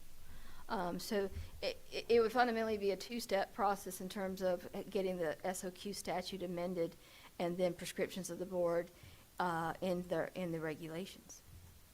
But I do think this is the most appropriate item that we talked about last month for the SOQ prescriptions. And it would have associated state and local funding impacts. Is everybody on board with adding that additional screening process in this request to do, I would definitely want some more information around it, just knowing that from a dollar perspective, what the impact is there. Sure. Okay. So can we close that loop next month then? Yes, and Okay. it may be, you know, clearly the posse backup showed up for the lawyer in distress, but it may be better to have Amanda here Sure. to present and answer those questions, as this is her passion, and she should have that ability Perfect. to speak for that passion. And, you know, I can write the statutory language that affects the board's will, but Amanda can be the best advocate for that topic. So we can arrange for that for the November meeting. Okay, perfect. Madam President? Dr. Ackerman? Just for a point of understanding on the timeline, do we need to have this quality document revised by a certain time? Yeah, no, next She'll month. have the wording, and we'll still investigate it at the same time. Yeah. Okay. Yeah, I think Amanda will be here to provide the deeper explanations and advocacy on the idea, and I can provide you the amended statutory language to the SOQ. That is probably the least complicated part of this, is amending the statutes. And so, but I can draft the language, and that can be put before you to see if it provides the desires of the board in the proposed statute. President Creasy. Anything else? Oh, Dr. Northern. I just a broad reminder, I mean, the whole reason we do universal screening is to cast a wider net, right? Because we think that some of the measures that we use actually don't identify kids who have a variety of talents. And so the one thing that happens with using the COG-AT or the NA, I mean, is that the non-Naglieri one, the NNAT, actually is nonverbal, right? And because we do think that kids can, do better on a nonverbal test. So I just would caution us, and maybe Amanda can speak to this next month, is when you say you want to standardize a test, it's actually not going to cast as wide of a net as we think it should, because it's not actually picking up on different types of giftedness as well as multiple measures do. It's not to say that we don't want to go that direction, but I'm just saying that's part of why we're doing this, right, is to cast a wide net. So I don't want us to be so narrow on the standardization front, but maybe she can talk about the pros and cons and the trade-offs there next month. True, and your current board regs have some multiple options in terms of identification, a kind of a 2 of 3 measure. But whether the statute would be the broad catch-all to mandate the requirement that a test be administered in the 2nd grade and possibly again in the 6th grade, and then your regulations could articulate those kind of things that capture the needs to provide diverse approaches to that identification. Mr. Monk? Just quickly, and this may be some information finding for the next meeting, but the financial impact, would that be there if it was a already available test that's provided, thinking a Virginia test, et cetera? It may lessen the fiscal impact, but there will be a fiscal impact to move from an optional testing screening to a mandatory screening of students at particular grade levels. Okay. Thank you on that one.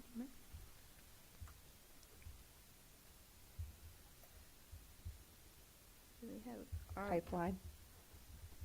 Then the next item that was raised at the previous meeting was, I believe by Dr. Ackerman, about the teacher pipeline and some innovation that's occurring in a couple other states, such as Arizona and North Carolina.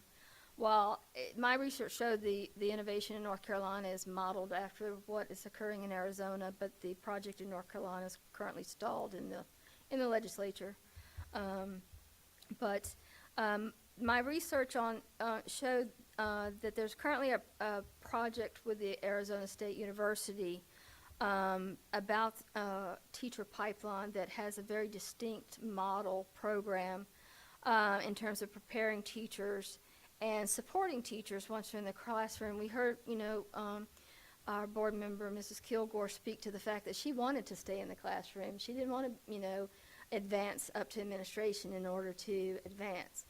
She wanted to be that classroom teacher. And for those teachers that want to stay there, the need to support them and let them grow and advance within their classroom, that's important. And that's what the Arizona State University model is doing. And it's providing a program where it's a very much a team approach, and that's on slide 11 for you. Kind of, I read about the Arizona model and how North Carolina was also looking to that model to create its own advantages to a team approach in the pipeline. And so, just as Mrs. Kilgore said, she wanted to stay in the classroom. Right now, there may be too little support being provided to teachers where they don't feel compelled to have to seek and go into administration in order to advance in their career. So the creative ways that Arizona State, it appears to have used in terms of expanding the teacher pipeline, they have this new Next Education Workforce model where they have, in North Carolina, created their Pathways to Excellence model based on the Arizona State workforce development. But it's advancing those opportunities for the teachers to stay in the classroom, work with a cadre or team approach where there are less experienced teachers working with more experienced teachers. They're working with a set of students. For example, I think in Arizona or in North Carolina, it's like 100 students. They're in their cohort, so to speak, and the teachers are dividing their tasks based on expertise and based on things that new teachers need to learn versus what experienced teachers already know, whether it's communicating with parents, whether it's developing lesson plans, whether it's participating in IEP team meetings, that type of thing. So there's this level of support that the teachers always have access to, collaboration, and they always are working on behalf of the same students. So the students themselves always have someone to go to that's knowledgeable about what the entire team is working on. And so the compensation appears to be based on levels of experience. And that experience is going to grow in that team over their years of participation as a team, and that compensation will grow with that. Differentiation of instruction, and I'm so glad I got that word out the first time because I stumble over that every time. But that differentiation is occurring because all of the teachers on that team are aware of the same students, and they're able to tailor instruction to meet the needs of that cadre of students. So I did not come up with a specific recommendation for the SOQ because I think this program is a bit in its infancy itself. It hasn't had time for all of the data to come out on its successfulness in terms of what it's doing for the teachers and what it's doing for the students. So the recommendation here is more about perhaps exploration of the model program with the true instructional support team who are much better at that than I am, but exploring with Arizona State University what they are doing, perhaps a pilot program to stand up in Virginia to get it, basically make sure it's up and running and working properly, and then to expand that on to whether it's multiple school divisions or all school divisions by incorporating it into the SOQ at some point. But because what's going to be needed, we're going to have a lot of cooperation. We're going to have, because there's got to be a kind of change in the way of thinking. Mrs. Creasy was speaking to, it's not the ed prep program of 20 years ago. It has to be the ed prep program needed for today. So we're going to need, education prep provider or providers to participate, school board members and a school division who are willing to let that pilot occur in their division, school division administrative support who are willing to take their teachers and put them in a team that could be successful. Obviously, we want teachers, who want to be there in that team. The students that would be assigned to that team of teachers, obviously financial support would be needed both at the school division level and the state level. And then, we need to gather more information both from Arizona and North Carolina because they're doing it. And from within Virginia about how we can do it that best works for Virginia. So in the options proposed there, a possible pilot program, but we would either have to, on behalf of the board, submit a request to the governor for inclusion in the governor's budget for the pilot, or for even funding to explore what's needed to stand up such a program. Approval from the General Assembly if a pilot is where you want to go, because it will require a budget amendment in the Appropriation Act. It wouldn't necessarily take a statutory amendment at this time, but a budget amendment to give you all and the department authority to move forward with that. And then those coordinations with the pipeline models, like with North Carolina and Arizona, and then VDOE to stand up that process. That was what best that I could find at the, in terms of research that may work for you all to get the program in place and work it out the way that this board thinks works best for Virginia. And so it's a matter of seeking a budget amendment this year or seeking consultation and maybe presentations from the model that's being done in Arizona right now and what North Carolina. So there's a couple of different avenues that you could pursue. Dr. Northern?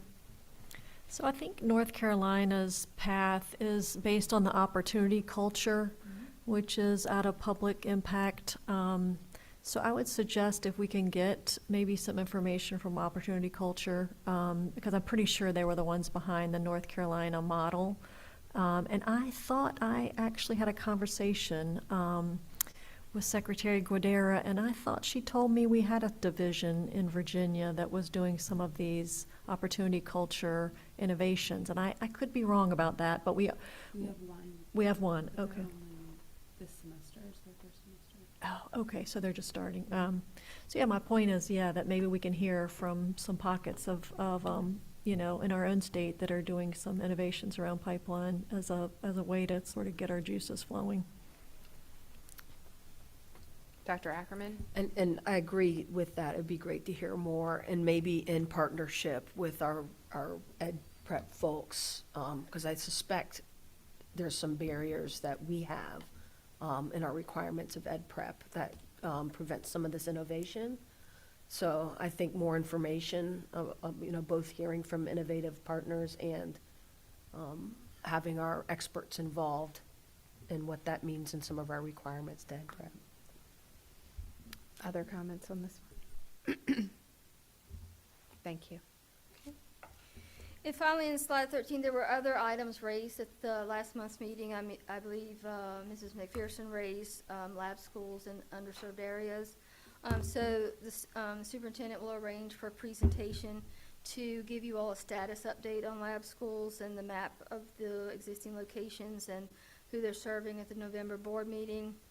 Mrs. McPherson also raised the school renovation prioritization of school construction issues with existing facilities versus building new and constructing new facilities rather than renovate the existing ones in existing communities. And so partially that was addressed, I think, in the update to the school construction guidelines that you as a board have broad authority over, because it's a budget item that gives you the authority to establish the guidelines.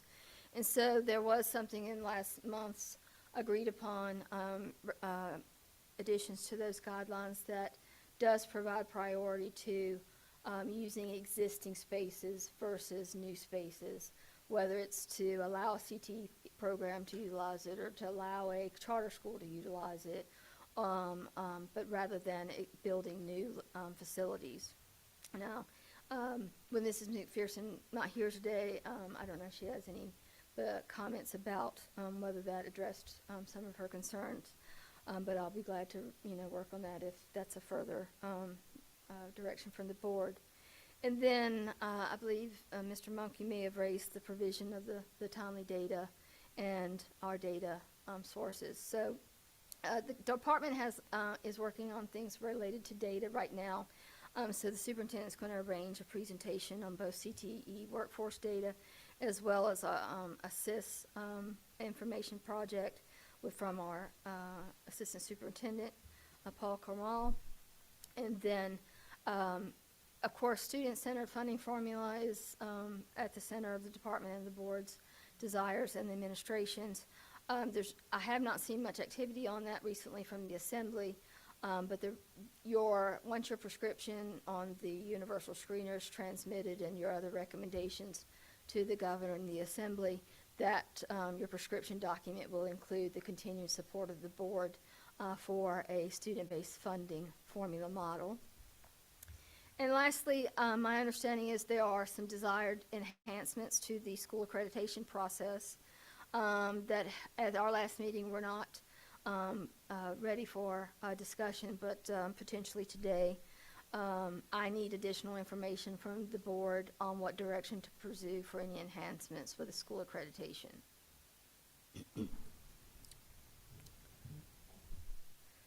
Madam,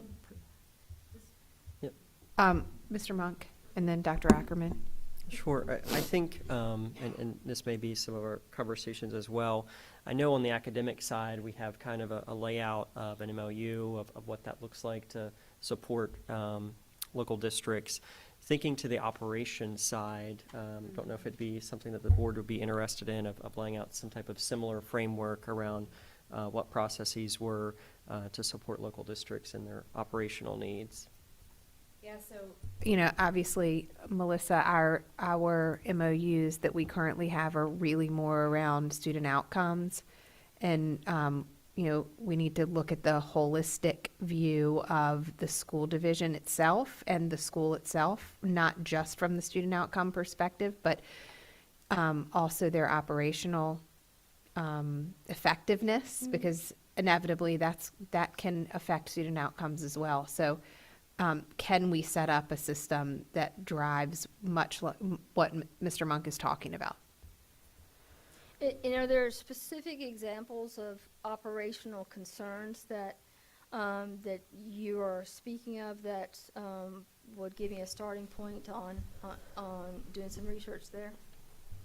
Yeah, I think just generally coming to mind, maybe we've talked a lot about grants and finances, and there's a lot of new money in education in Virginia.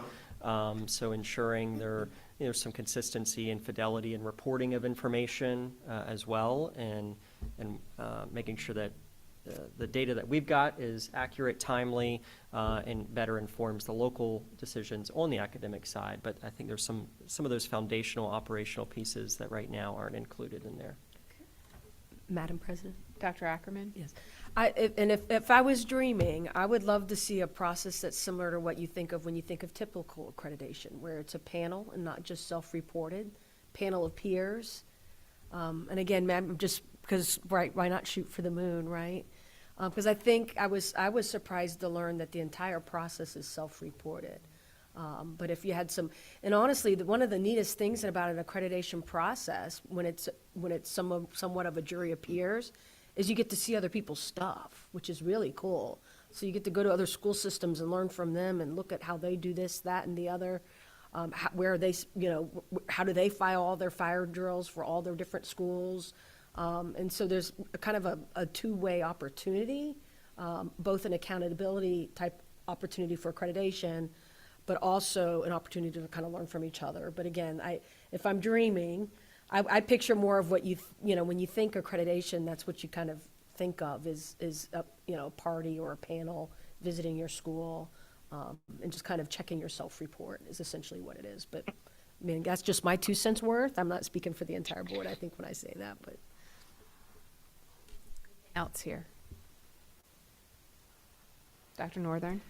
I just want to clarify, so, because some of this stuff, like, I'm not sure belongs in standards of quality or not. So like something like, innovating with teacher pipeline, I'm assuming if we wanted some new money, that's the rationale for it to go in the SOQ, right? Because like I see student safety, like I think of SOQs as like the bottom, like the inputs that you have to be a safe school and, meet state requirements and all that stuff. So I guess if you can talk to me a little bit about how you see the difference of what goes into an SOQ versus not. Well, over the years, there have been a number of things put in the SOQ that, from trainings to meeting the standards of learning when they were first put into place under the Allen administration. The SOQ is the fundamental foundation that school divisions have to meet. So sometimes I do think over the decades there have been things put in the SOQ that didn't necessarily belong there, but because they were put there, they became mandates that all school divisions have to meet. For instance, with the pipeline, I don't see that as an SOQ amendment, and that's why it was not proposed as an SOQ amendment. It was, first we need to gather a lot more information, but it would initially, I think, be proposed as an appropriation act, a budget item request to stand up, whether it be a pilot or a full program. And when things are amended and placed in the Appropriation Act, the language is not as specific as you'll see in a statute. And giving the department and the board authority to establish those programs and guidance and guidelines and whether it's through regulation, gives the department staff with a level of expertise in the instruction area, the gifted area, for instance, really the ability to hone that information rather than trying to delineate every aspect in a statute. A statute is very difficult for you to define every bad, worst-case scenario and best-case scenario. It's a general applicability statute. So the teacher pipeline I don't see as an SOQ item. I see it first as an Appropriation Act item to get the funding. And then probably statutory amendments outside of the SOQ that may need to change things related to teacher licensure, education prep programs to that regard, but not an SOQ item. Thank you. Yeah. The gifted program is already in the SOQ. That certainly is a proper place for it.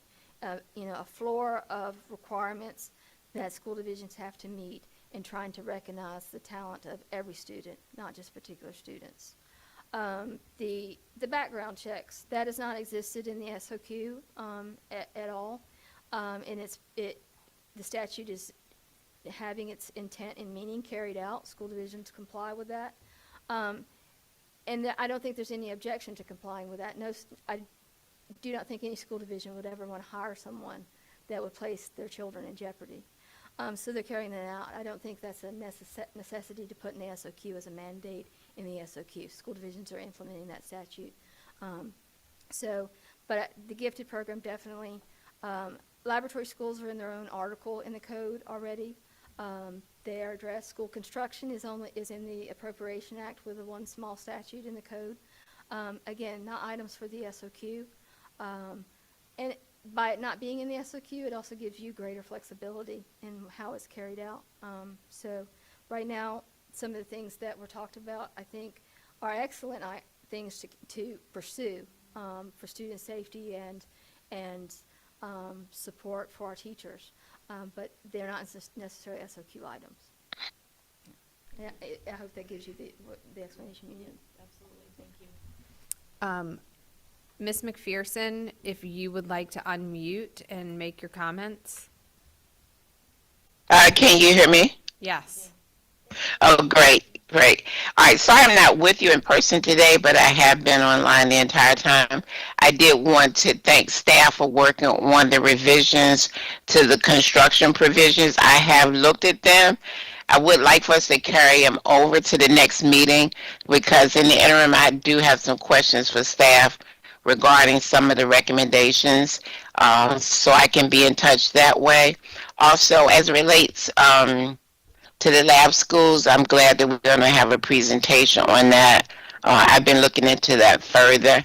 And I had one comment about the universal learners having standardized testing, and I understand the need for flexibility in different types of tests. But one of the things in the materials that's brought up is the fact that what we want to get away from is selective referrals by teachers and or principals or other administrators of students, which has a tendency to leave out some others that may be identified by testing. So I think we are looking for a system that will provide greater equality of identification while not necessarily overcomplicating the testing system and allowing for more flexibility, as Mr. Monk had indicated.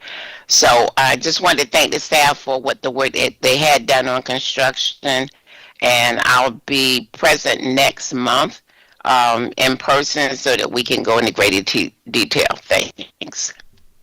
Thank you. Anything more on your presentation? No, I will go back and draft some language for the gifted program and the background checks. And I think, we'll arrange for Amanda Navetral to be here to present on the gifted program. Perfect. And also I will work on some more research on the pipeline, but I think that that's an exploration activity more so than something to prescribe at this point. And I will work on the letter to convey your desire for a funding model that is student-based, to convey the will of the board. And if it, once the superintendent gives me some direction on whether to convey information to the Department of Elections or Perfect. the other folks listed in the slide about your concerns on heightened standards for school board members. Perfect. That's Anything my else direction. for Ms. Velasquez? Thank you so much. We appreciate you. Thank you. So at this time, we will go into closed session for legal advice.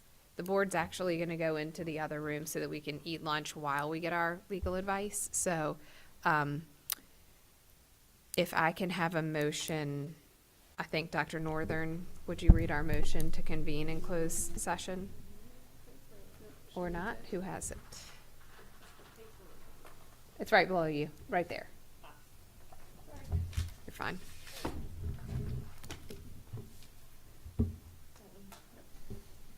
Sorry, it's in my pile of stuff. I move that the Virginia Board of Education convene in a closed meeting for the following purposes: consultation with legal counsel and briefings by staff members or consultants pertaining to actual or probable litigation pursuant to Section 2.2371A7 of the Code of Virginia; consultation with legal counsel employed by or retained by a public body regarding specific legal matters requiring the provision of legal advice by such counsel pursuant to 2.23711A8 of the Code of Virginia, and the legal counsel to Virginia Board of Education and staff whose presence will aid in the board's consideration of this matter would participate in the closed meeting. Dr. Ackerman. Is there a second? I Sorry. second it. Dr. Ackerman? Aye. Mr. Green? Aye. Dr. Northern? Aye. Ms. Kilgore? Aye. Mr. Monk? Aye. And chair votes aye. If Ms. McPherson, can you still hear me? Yes. Okay. Can you register your? Yes. Okay. Yes, aye. Thank you. So the board is now in closed session. Thank you.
I would ask Dr. Northern if she could read us back into open session, please.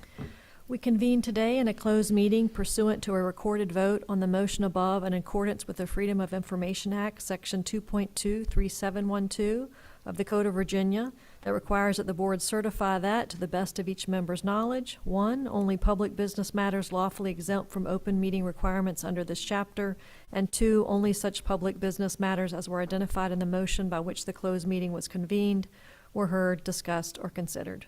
Any member who believes there was a departure from these requirements shall so state prior to the vote, indicating the substance of the departure that, in his or her judgment, has taken place. The statement of the departure will be recorded in the minutes. Dr. Ackerman. Aye. Mr. Green. Aye. Dr. Northern. Aye. Ms. Kilgore. Aye. Mr. Monk. Aye. And chair votes aye.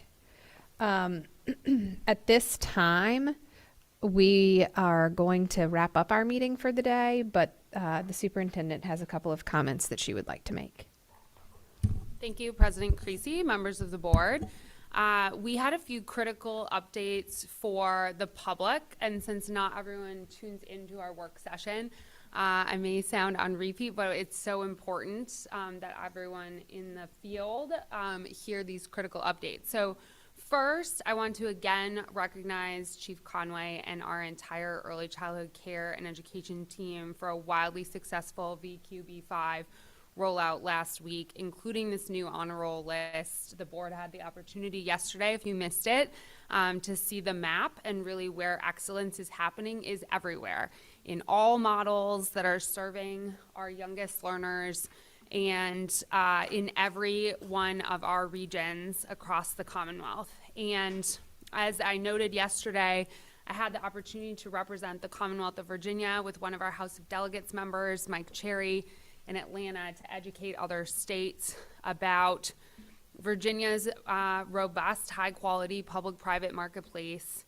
that's grounded in parent demand and focused on really delivering the gold standard of excellence for our birth to 5 learners. And we have multiple states that are interested in coming to learn how to do this the Virginia way. It's had long bipartisan support.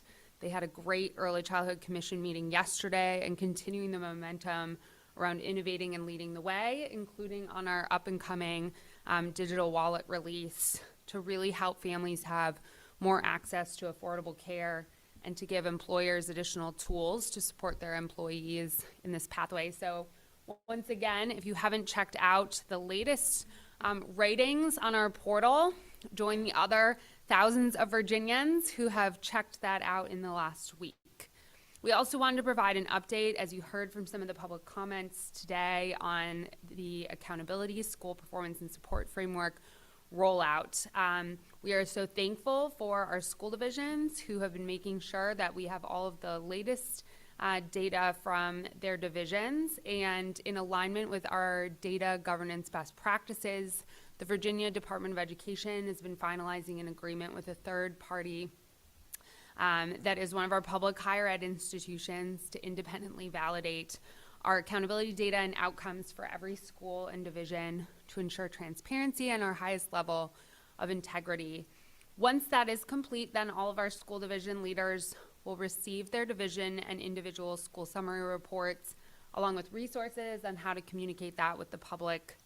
And we will then have that accountability data made public no less than 1 week after divisions have received that and had an opportunity to review. This will definitely not be the last time you hear about it before the board.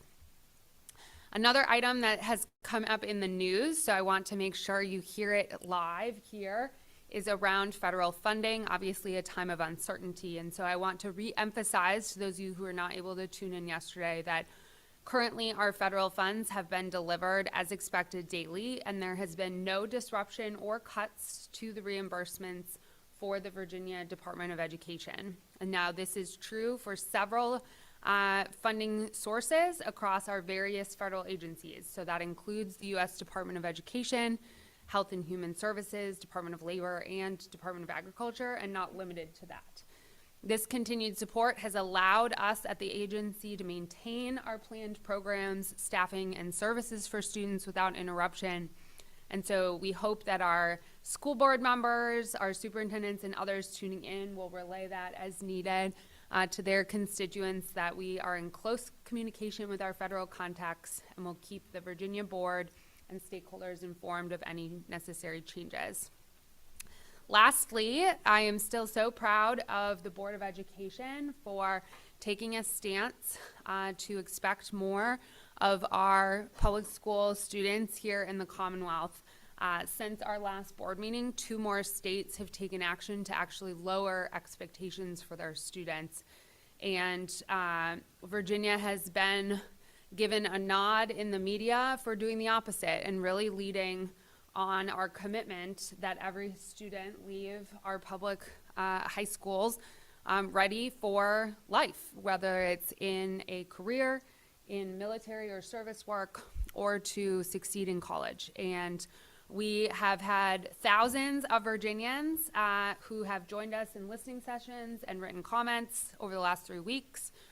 Looking forward to some additional sessions in the next 2 weeks before coming back to the board with our final proposal for implementation.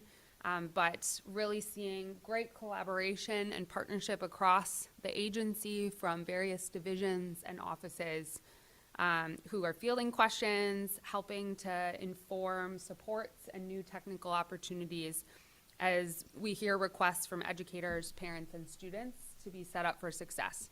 And we just know that our students have demonstrated, as have our teachers, that every time we raise expectations, they have delivered. And we have the greatest confidence that they will do that again this time. And with that, President Creasy, I turn back to you. Do any other board members have items for discussion of current issues that we have section on our agenda before we adjourn today? Okay, with that, I will take a motion to adjourn. So moved. Second. And we are adjourned.